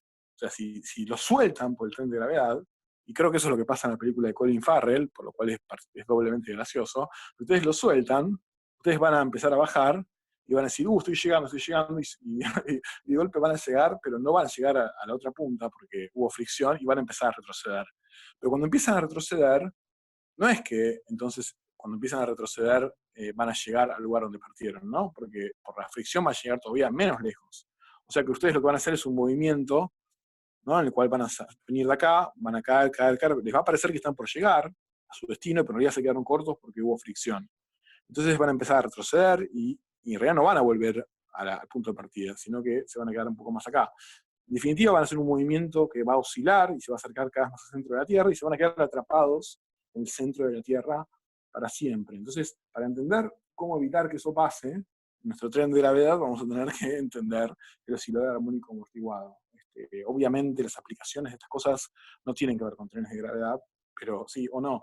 Pero bueno, digamos, creo que es una de las formas más divertidas de ponerlo. Entonces, ¿cómo puedo yo modelar digamos, la fricción que sufre el objeto que se está tirando por el tren de gravedad, o en general cualquier masa unida a un resorte? Bueno, una forma de hacerlo es mediante lo que se llama la fuerza viscosa. La fuerza viscosa básicamente es la fuerza que el objeto siente por la interacción con un fluido que lo rodea, que por ejemplo en el caso de resorte es el aire. Se podría modelar la fuerza de rozamiento dinámico, que sería la fuerza de contacto. No lo vamos a hacer porque es un poco más engorroso y no es particularmente iluminador desde el punto de vista de la matemática, pero, pero, pero sí vamos a modelar una fuerza digamos, que la fuerza viscosa, que lo que hace la fuerza viscosa básicamente es, mediante una constante, que de nuevo más grande sea, mayor es la fuerza viscosa, se opone a la dirección, a la velocidad, digamos. O sea, actúa siempre oponiéndose a la velocidad, en la dirección opuesta a la velocidad, y mayor sería lambda en este caso, mayor sería la fuerza viscosa. Entonces, si esta es la fuerza viscosa, yo ya puedo escribir cómo sería la ecuación de movimiento para un resorte en el cual hay viscosidad. Porque fíjense que las fuerzas que actúan, entonces, o sea, la masa por la aceleración va a ser igual a, bueno, primero la fuerza que actúa cuando no hay viscosidad, digamos, cuando no hay fricción, que es lo mismo que venimos haciendo siempre, menos k por x. Y después lo que voy a agregar es simplemente el término que es menos lambda b, que es el término que tiende a frenar al oscilador, porque de vuelta se opone a la velocidad. Entonces, esto que está acá, digamos, yo lo puedo volver a escribir, por ejemplo, de muchas formas. Puedo llevar todo para un lado, como hicimos antes. Aparte puedo notar que B en realidad es X punto, así que esto en realidad se puede escribir así, por ejemplo. Y esta es la ecuación diferencial que tenemos que resolver. Esta es la ecuación de un oscilador armónico amortiguado. Quise escribir armónico y amortiguado diciendo los dos al mismo tiempo y escribí armonticado. Oscilador armónico amortiguado. Bueno, como siempre no, pero como venimos haciendo para que sea más fácil resolver esto, hay como unos pases de magia que simplemente es ponerle otro nombre a las constantes, de forma tal que la ecuación es la misma, pero las constantes se pueden interpretar más fácilmente, digamos, como hicimos con omega, que era que, digamos, ya de entrada dijimos que omega cuadrado era k sobre m. Acá vamos a hacer algo parecido. O sea, esta ecuación la vamos a escribir como la derivada segunda de la posición más 2 gamma x punto más omega 0 al cuadrado por x igual 0. ¿Está bien? Y acá lo que introdujimos fue, bueno, primero omega 0 al cuadrado, que es igual a el cociente de k sobre m. Esto no tiene ningún secreto. Esto es como, digamos, la constante con la que oscilaría el resorte si no estuviese este término acá. Estoy tapando mal, no se ve nada, el término de fricción. Es simplemente la constante, la frecuencia de resorte, la constante de resorte sobre la masa. Y el otro término, que es 2 omega, es lambda, que es la constante de viscosidad sobre la masa. Si ustedes escriben esto y lo desarrollan, van a llegar a la misma ecuación. Esta es la ecuación que vamos a querer resolver. Entonces, vamos a hacer un grafiquito. O sea, acá algo que es interesante y que quizás les quede como una enseñanza en su vida de físicos. Hay dos formas de aproximarse a una ecuación diferencial que uno no sabe resolver cuando uno es físico. Uno es ir a los libros de matemática y ver cómo los matemáticos desarrollaron métodos para resolver la ecuación diferencial sin tener idea de qué es lo que representa la ecuación diferencial. O sea, eso es básicamente como ir digamos, al cajón de herramientas, sacar a un amigo matemático del cajón o sacar la herramienta. Y la otra es ponerse a pensar un poco y tratar de entender digamos, qué estamos modelando. Y si entendemos cómo esperamos que se comporte lo que nosotros estamos modelando, capaz podemos llegar a resolver la ecuación sin necesidad de deberle un favor a un matemático. Porque en este caso, fíjense que nosotros, bueno, ya tenemos una intuición de cómo hacer este movimiento por cómo planteamos acá el tren gravitatorio con rozamiento. O sea, nosotros vamos a partir, si esto es X y esto es el tiempo, nosotros vamos a partir, por ejemplo, de acá, en reposo. Supongamos que partimos en reposo. Entonces, si no hubiese rozamiento, esto sería una oscilación, ¿está bien? Que su amplitud sería constante. Lo que pasa es que al haber rozamiento, al haber fricción, esto va a empezar a oscilar, pero va a llegar a un punto que en realidad es menor del otro lado. Y cuando revierta el proceso va a llegar a un punto que todavía es menor del otro lado. Y así eso va a ir ocurriendo hasta que esto, digamos, se vaya atenuando cada vez más. Eso es como nosotros esperamos que se mueva un resorte en el cual esencialmente le estamos poniendo una fricción. Entonces, lo que vemos acá es que esencialmente esto lo podemos escribir como un movimiento que es armónico, es decir, como un movimiento periódico, cuya amplitud no es constante en el tiempo, cuya amplitud depende del tiempo. O sea, una forma de adivinar, y la palabra correcta es adivinar, los físicos a veces utilizan la palabra Ansatz, que es una palabra alemana que es difícil de traducir, pero es como, no significa adivinar, sino es como, no sé, como una forma, es muy difícil el alemán. Pero un Ansatz es básicamente como uno espera que se vea la solución del problema.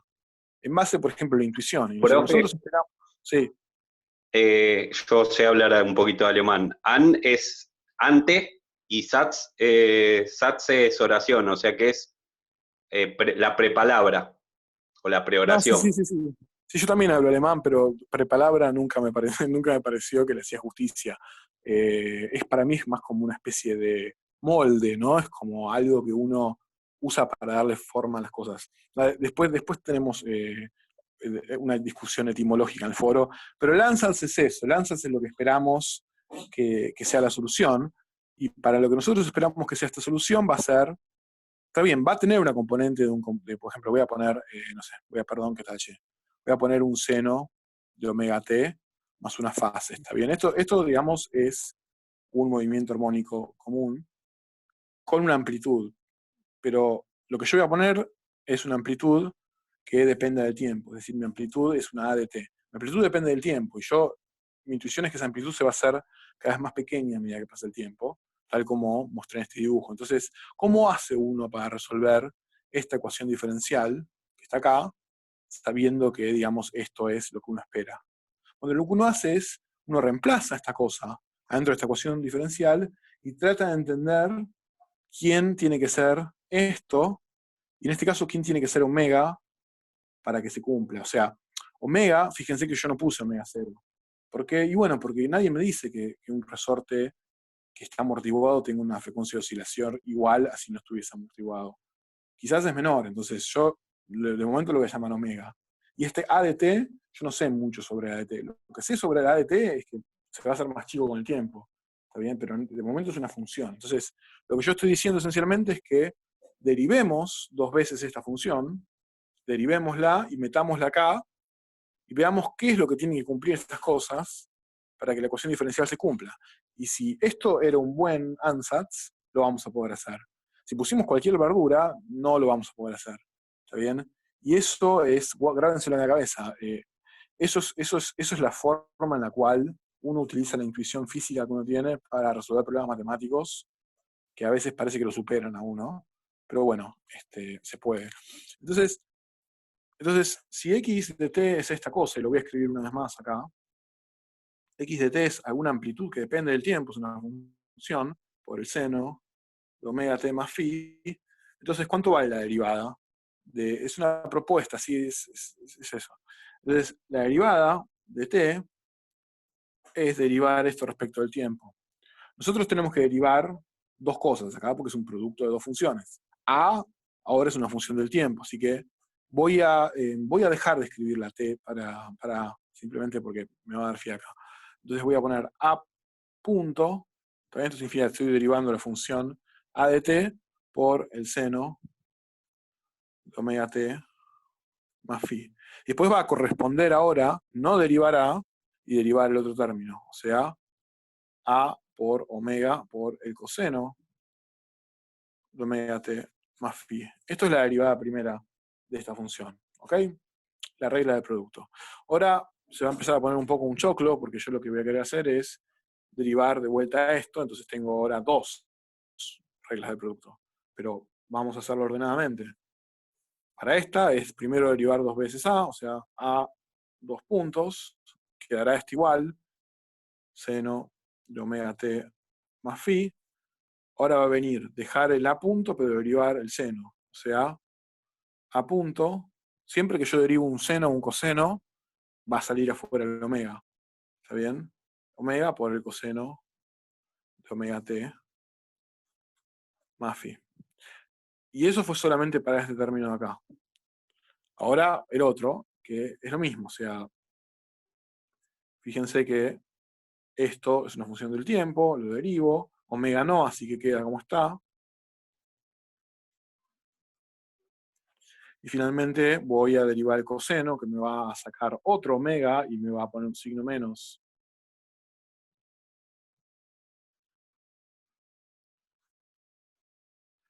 Bueno, entonces yo ya tengo las dos derivadas. Y ahora el desafío es meterlas, las dos derivadas que están acá, en esta ecuación, que es la que yo quiero resolver, y ver si hay alguna manera de definir quién es A y quién es omega para que eso ocurra. ¿Ok?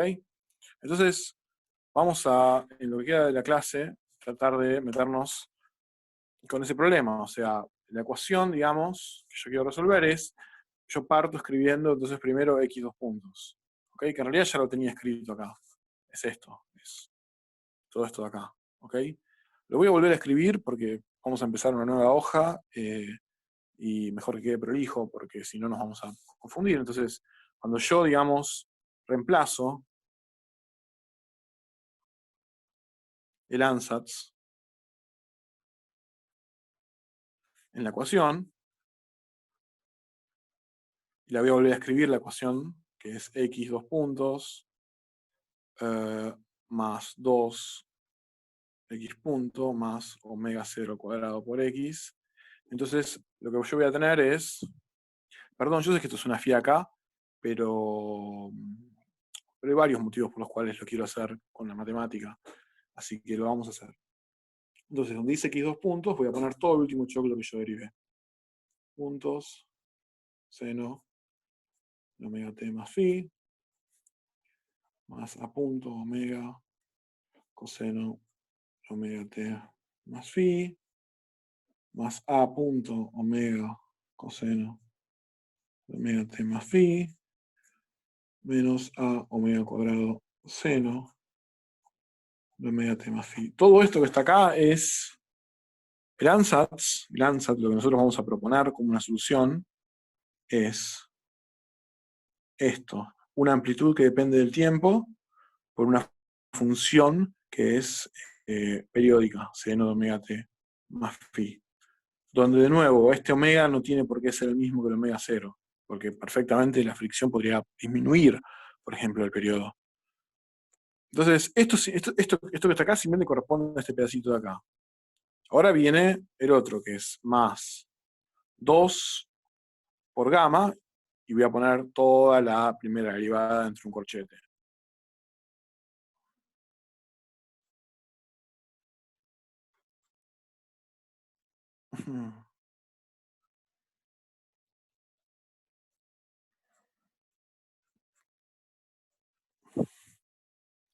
Faltan los puntos. Faltan los puntos. A 2 puntos.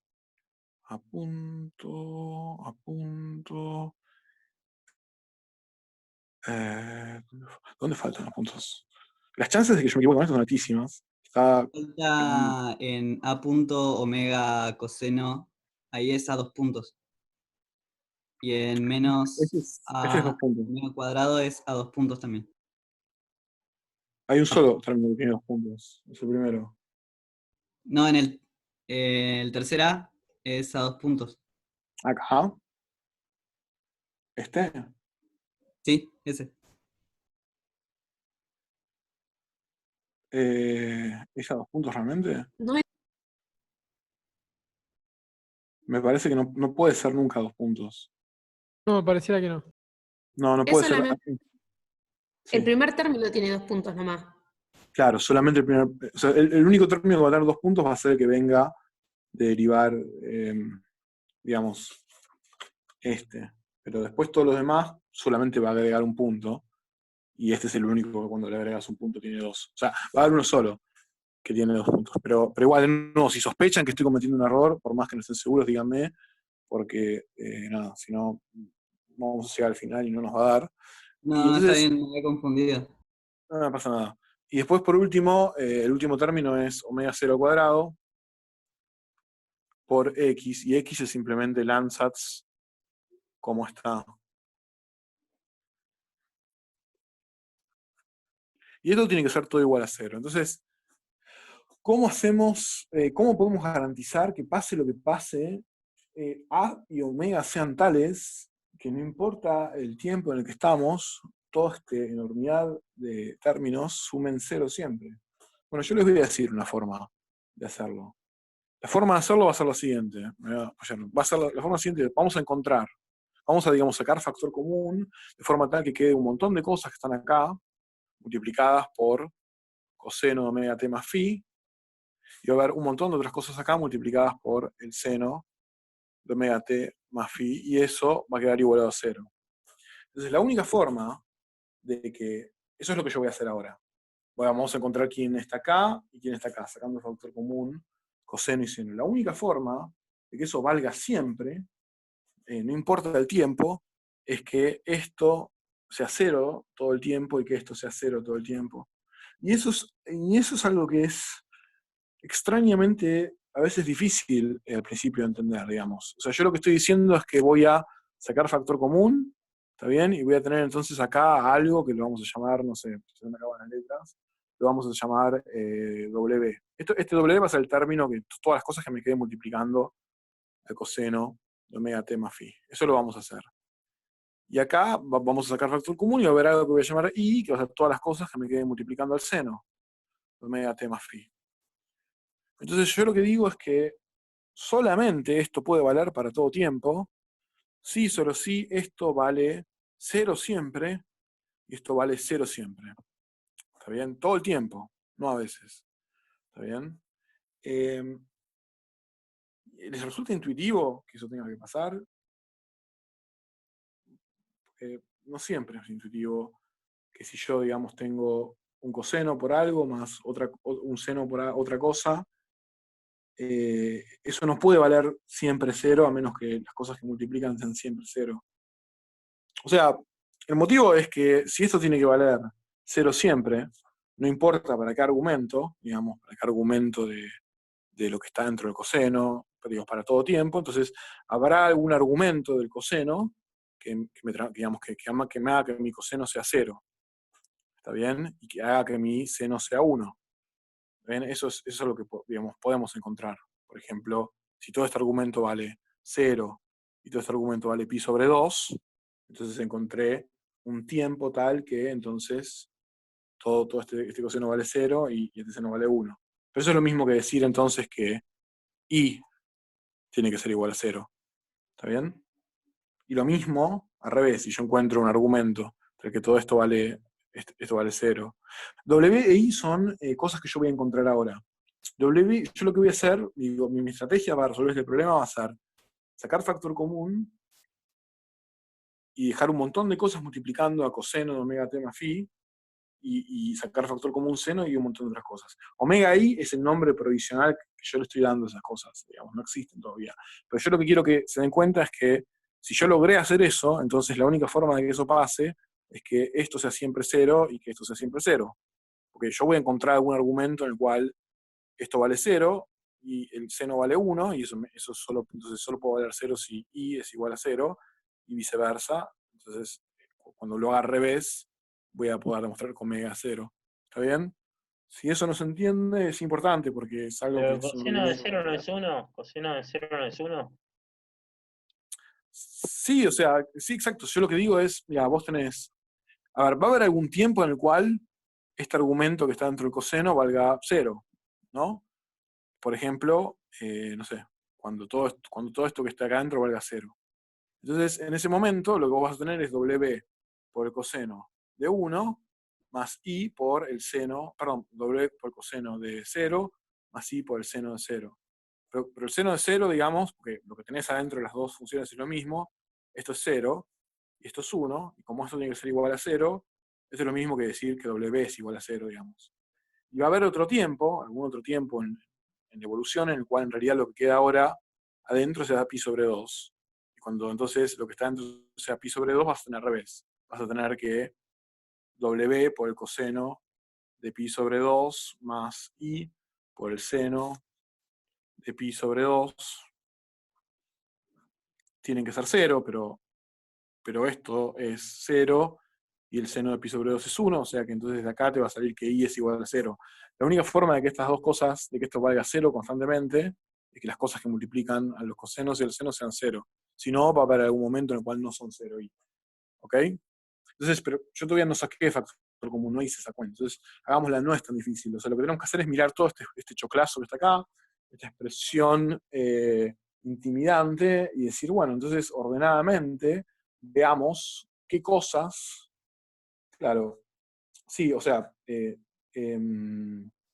si lo pensamos en términos por ejemplo, de álgebra lineal, en realidad esto no es álgebra lineal porque son espacios de dimensión infinita y se complica, pero en el lenguaje, al menos coloquial, del álgebra lineal, decimos que son linealmente independientes. O sea, que la única forma, digamos, que tener una combinación lineal de ellos de 0 es que los coeficientes sean 0.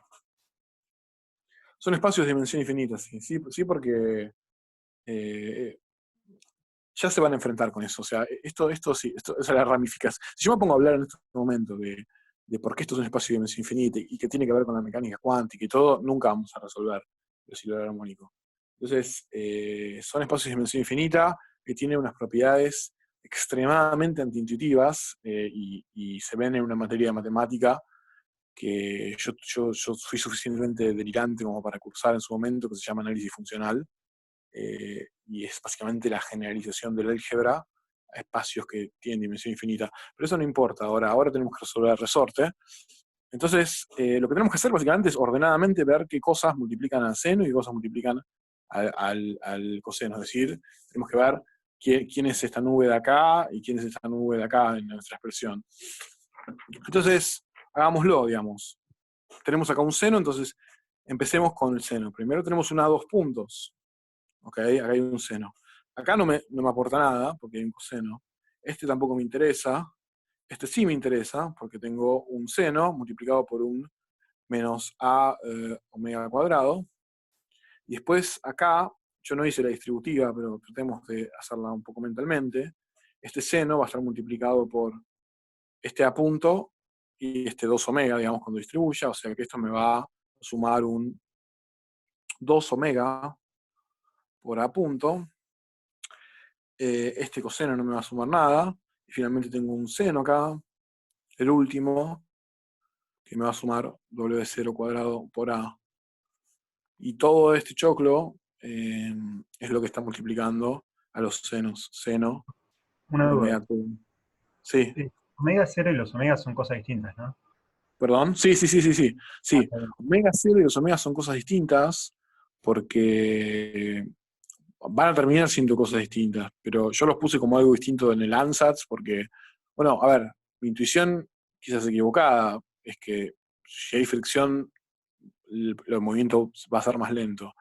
si mi intuición no hubiese estado mal y en realidad terminaban siendo lo mismo, bueno, yo iba a recuperar efectivamente al final de toda la cuenta que en realidad no hacía falta introducir un omega distinto, pero eso no va a pasar, van a ser distintos. Sí, sí, no, tengo... la verdad que sí, les quiero poner la tapa, pero la humillación de haberme manchado la mano ya no la puedo, no la puedo tapar. Después me limpio con alcohol, no pasa nada. Lo importante es que la hoja esté más o menos limpia. Mi cara también está limpia, no me estoy tocando mucho. Bueno, entonces, y ahora viene el otro término, que es todo lo que está multiplicado por el coseno. Entonces va a venir un más acá. ¿Y qué multiplica el coseno? Bueno, tenemos a punto por omega. Acá tenemos otro a punto por omega, o sea que tenemos un 2 a punto por omega.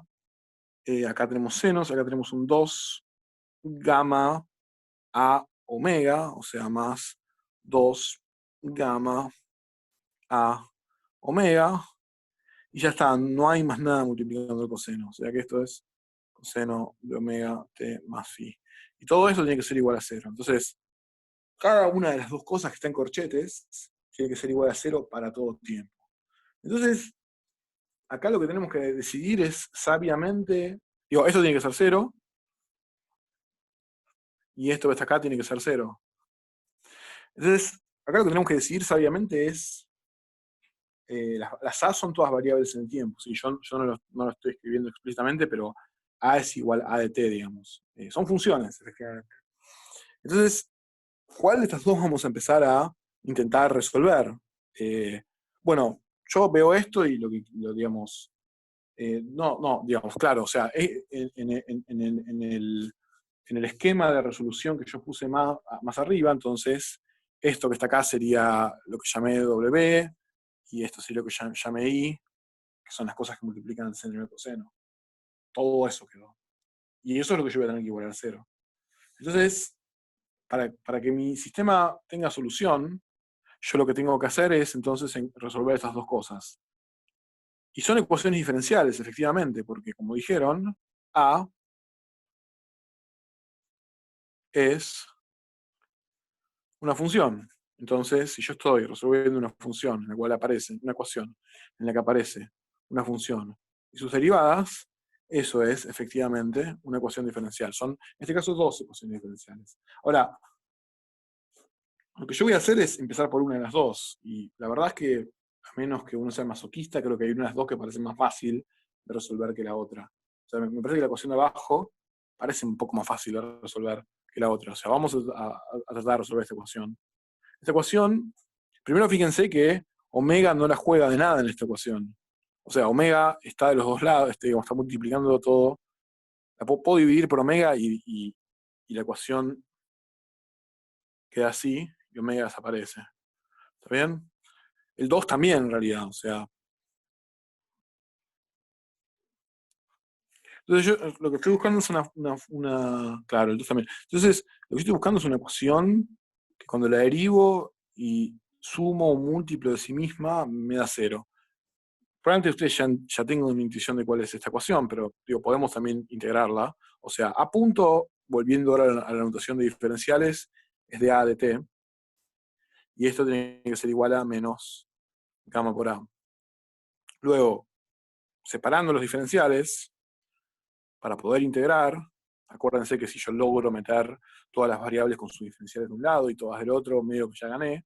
Entonces esto es de A sobre A menos gamma de t. Simplemente lo separé. Y ahora lo que hago es integrar esto poniendo acá cuánto vale A tiempo 0. Lo vamos a llamar a 0. Esto va a ser el tiempo 0, 0.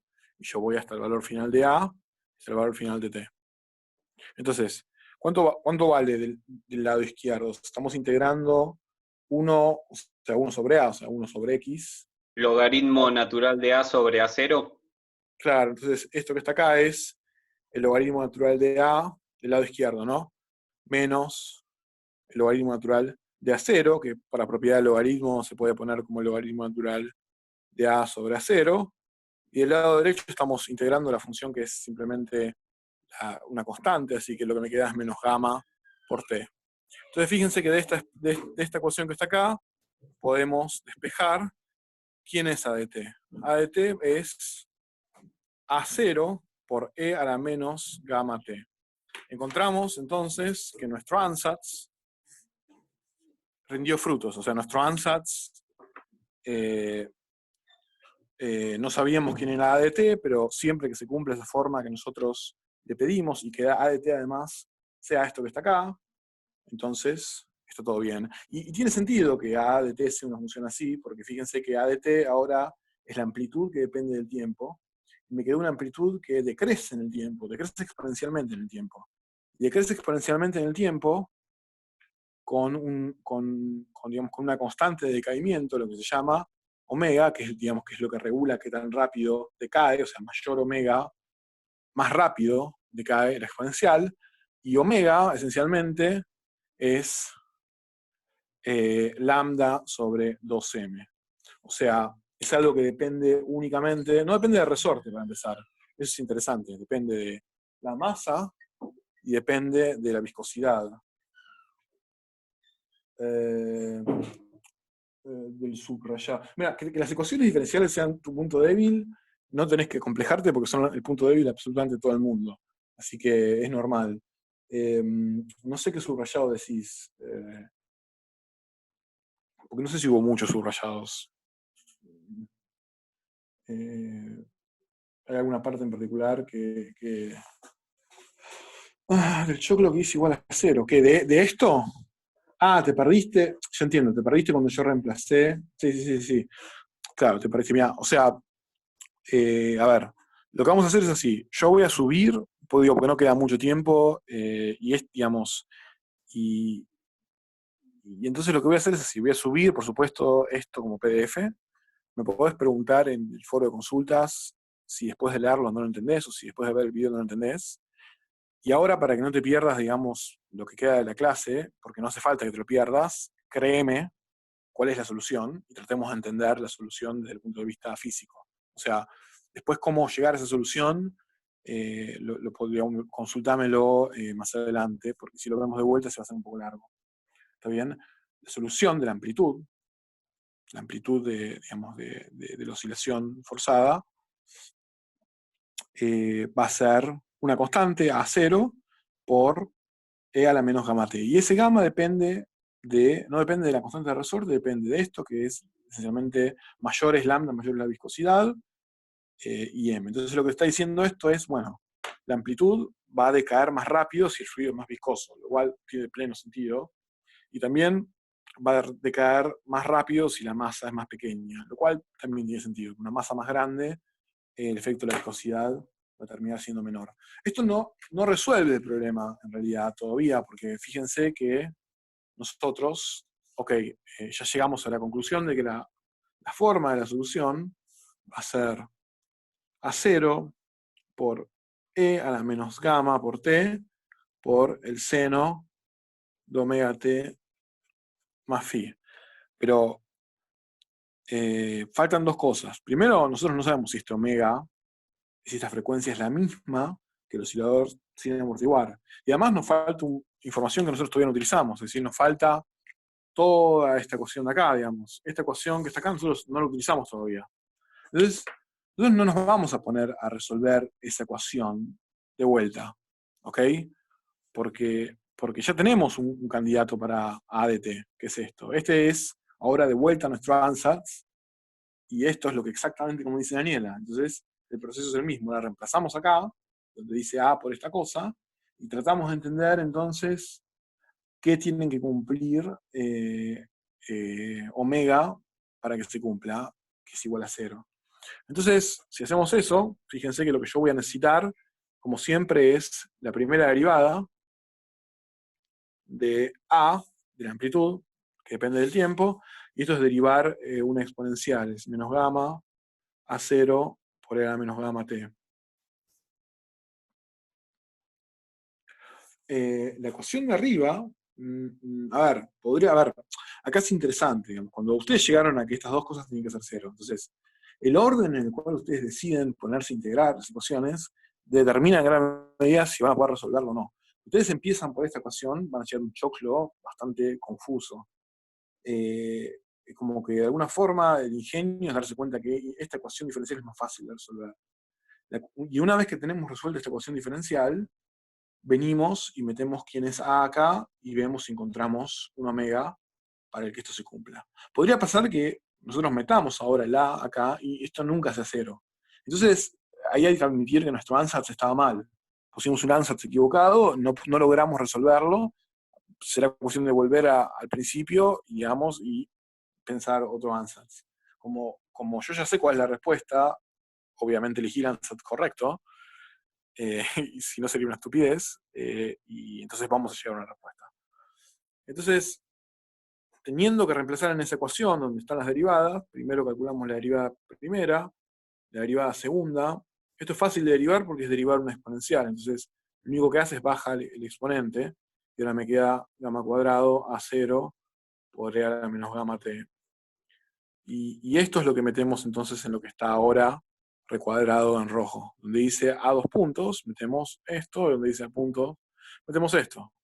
Entonces es gamma cuadrado a 0 por e a la menos gamma por t, menos, y ahora viene a por, fíjense una cosa, que para ahorrarme escribir de más, a en esta ecuación está, digamos, aparece 2 veces, y aparece multiplicando en una a omega 0 cuadrado, y después restando en otra en omega cuadrado. Entonces en realidad todo esto se puede resumir como a por omega 0 cuadrado menos omega cuadrado. O sea, esto es menos a, que es a 0 e a la menos gamma t, por omega 0 cuadrado menos omega cuadrado. Y finalmente me queda el término que tiene la primera derivada, que es, voy a poner un menos porque ya sé que viene un menos, menos 2. Profe, ¿no es un más antes? O sea, pusiste menos A0 e a la menos gamma t y después adentro del paréntesis pusiste omega 0. Claro. Sí, está bien, gracias. Sí, está bien. El menos viene ahora, el menos viene ahora, digamos. Que es 2 gamma cuadrado, y después viene, o sea, ya metí, digamos, el gamma en el cuadrado, y ahora lo que me queda es el resto, a 0 y a la menos gamma t. Y esto tiene que ser igual a 0. Entonces, como las exponenciales nunca son 0, las puedo esencialmente pasar dividiendo por la exponencial, y se me van a ir, ¿está bien? O sea, esto, no solamente las exponenciales, el a 0, digamos, esto está multiplicando, o sea, todos los términos tienen un a 0 y todos los términos tienen la misma exponencial. Entonces, dividiendo por a 0 y dividiendo por esa exponencial, todo se va a ir y me va a quedar solamente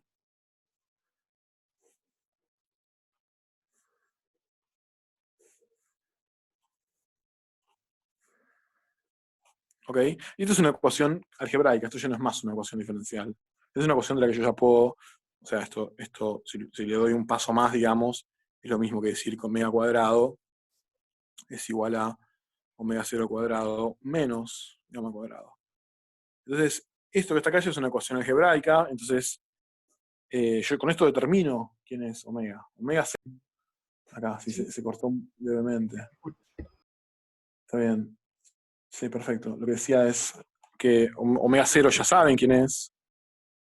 Está bien, es K sobre M. Y esto es, bueno, lambda sobre 2M. ¿Está bien? Entonces, ¿No es más lambda al cuadrado? ¿cómo? ¿No es más lambda al cuadrado? No hay ningún lambda acá en esta. O sea, en estas ecuaciones hay gamma. Abajo, llamarlo lambda, de llamarlo W, W0, el otro, no sé cómo llamarlo, más, es positivo. Omega cuadrado, omega 0 y el otro, positivo. Esto es un gamma, este rulito es un gamma. El gamma es el positivo. Gamma es, no, es negativo. Fíjate que tenés acá 1 y acá tenés restando 2. Claro, y pasa al otro lado positivo. Yo pasé este omega cuadrado para allá. Claro. Entonces de este lado me queda omega 0 cuadrado positivo y Sí. el gamma me queda negativo. Están Está bien. bien. Bueno, entonces Está bien, esto que está acá esencialmente nos dice que digamos, la frecuencia de oscilación esencialmente no es la frecuencia natural, digamos, no la puedo calcular como el cociente entre la constante de resorte y m. Va a ser en principio menor y va a ser más menor en relación a mayor sea este omega cuadrado. Y de hecho, va a haber un momento en el cual, si ustedes se fijan, esto va a pasar a ser negativo si el amortiguamiento es muy grande. Es decir, dependiendo de cuánto vale omega, si esto es muy grande, esto puede llegar a ser negativo. Y en este caso el problema es que yo tengo entonces que esto es la raíz de omega 0 cuadrado menos gamma cuadrado, menos omega cuadrado. Y en este caso estoy teniendo la raíz de un número negativo, o esencialmente lo que tengo es un número imaginario. Entonces lo que tengo ahora es el coseno de algo que tiene un número imaginario adentro, y se complica. ¿Qué quiere decir eso? Y esencialmente lo que está pasando es que nuestro ansatz básicamente no es válido para cuando este gamma es demasiado grande y hace que todo esto sea negativo. Nosotros podemos decir que la solución x de t va a venir dada por A0 por e a la menos gamma t seno de omega t más phi. Esto lo podemos decir esencialmente, al menos hasta ahora, siempre y cuando este gamma sea tal que esto digamos, no se nos vuelva negativo, digamos, calcular una raíz de un número negativo. Entonces, dependiendo de eso, vamos a tener dos comportamientos distintos. Sí, podés calcular un movimiento armónico en un tarro de miel. Podés calcularlo, porque lo único que tenés que hacer es proponer otro ansatz. Yo no voy a llegar a hacer hoy, pero voy a ver si lo puedo hacer rápidamente en la próxima clase. Me quedé un poco corto, pero esencialmente hay dos tipos de soluciones para este problema dependiendo de qué tan grande es el término que refleja la viscosidad. Si es el caso que esto es mayor a 0 y le puedo calcular la raíz, entonces la solución va a ser esta. Lo que tengo es un movimiento oscilatorio con este omega y una amplitud que va decreciendo como una exponencial. En el caso en el cual, como dice, Agustín dijo tarro de miel, porque básicamente un tarro de miel va a tener mucha viscosidad. Entonces, no, phi depende de las condiciones iniciales. Acá hay dos. Las condiciones iniciales se van a determinar ahora con A0 y phi. O sea, phi y A0 van a ser las dos constantes que ustedes van a determinar pidiendo que a tiempo cero la posición sea x0 y que la velocidad a tiempo cero sea v0. ¿Está bien? Acá también, perdón, no se ve, lo hice muy abajo. Entonces lo que estaba diciendo es, bueno, si el término viscoso es lo suficiente, es comparativamente bajo en relación a la frecuencia omega 0, lo que van a tener es un movimiento oscilatorio que se va amortiguando y su amplitud se hace exponencialmente menor. Y si están en un tarro de miel, por ejemplo, si la masa es enorme, no, pero con una masa normal en un tarro de miel, es el ejemplo que dijo Agustín, quizás entonces sea tan viscoso el problema que entonces yo ahora estoy en el caso en el cual me encuentro con una raíz imaginaria. Cuando eso pasa, lo que vamos a hacer esencialmente es proponer un ansatz que ya es directamente exponencial, o sea, no tiene un término oscilatorio. Entonces, lo que termina pasando es que el amortiguamiento cae sin oscilaciones hacia el punto de equilibrio. ¿Está bien? O sea, es raro que en un oscilador armónico amortiguado hay una solución posible que en realidad no oscila. Y esa es la solución en la cual me zarpé con el amortiguamiento. ¿Vieron esas puertas? Este es el ejemplo que todo el mundo da. ¿Vieron esas puertas que uno las suelta, digamos, y no tiene la intuición de que, ¿no? De que tienen como un pistón y que lo que pareciera que va a pasar es que van a empezar a girar, pero hay algo que hace que no sé qué estoy diciendo, la verdad, pero las puertas son ese ejemplo, o sea, son un ejemplo de un sistema sobreamortiguado en este caso. Sobreamortiguado es el caso en el cual esto no llega a oscilar, porque la viscosidad es demasiado. ¿Está bien? Y bueno, y en el caso subamortiguado tenemos oscilaciones, Y ya vamos a ir terminando. Lo que queda para la clase que viene es... voy ¿Puedo a hacer dar una muy rápido. pregunta antes? ¿Puedo hacer una Sí, pregunta antes? En el sí. denominador ahí abajo, la última ecuación que dice A0 por phi, ¿puede ser? No, acá no, esto no es un denominador. Acá lo que dije es tracé una línea recta, Sí. como para subrayar, y resalté A0 y phi, Ah, que son las dos, digamos, no, constantes, sí, sí, eso lo entendí. Lo entendí. que son, está bien, ok, sí, pero la solución es esta, para el subamortiguado, es A0 por la exponencial por el seno, Sí, sí, phi sí. A0 en 1. Bien, entonces lo que queda para la próxima clase va a ser, bueno, voy a derivar, o quizás lo hago, o sea, quizás no lo hago para la próxima clase para no perder tiempo, pero subo al campus cómo se hace, digamos, la solución para el caso en el cual es sobreamortiguado, y quizás también el tema que falta es oscilador forzado, y eso sí me gustaría darlo, digamos, qué pasa si ahora uno fuerza al oscilador a seguir, por ejemplo, una determinada función periódica. Y eso, digamos, y con eso terminamos el tema oscilador armónico. Hasta ejercicio de la práctica deberían hacer, hasta esencialmente todo lo que no tenga que ver con oscilaciones forzadas. O sea, si eso se nota a partir de, yo no me acuerdo de memoria, si eso se nota a partir de cuál es el ejercicio, bien, y si no, ahora le preguntan a los chicos de la práctica. Pero forzado, oscilaciones forzadas no, todo lo demás sí. Y tengo una última hoja que quizás quieran que la suba junto con mis apuntes, que hice la cuenta utilizando la viscosidad del aire a 20 grados, de qué tan corto te quedás en el tren de gravitación en la primera pasada. Y no es mucho, es bastante frustrante, o sea, te quedás alrededor de 2 cuadras corto, o sea, vos te tirás, vas bajando por el túnel a través del centro de la Tierra, y como ahora es un oscilador amortiguado, lo que pasa ¿no? es que de golpe, cuando llegás acá, te quedás más corto que la antípoda. No te quedas corto por mucho, te quedas corto por alrededor de 180 metros. Por supuesto, en el medio hay magma, que probablemente la viscosidad del magma sea la menor de las preocupaciones que puedan tener, porque se calcinan, pero debe ser un fluido más viscoso que el aire a 20 grados, que además seguro no está a 20 grados.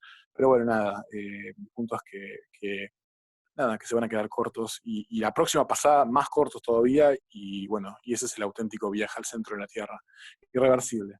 Bueno, entonces nada, subo lo que hace falta. Sí, con un mínimo de propulsión extra llegás, pero bueno, la física es lo que te permite calcular cuánta propulsión extra necesitas. Si te quedas corto,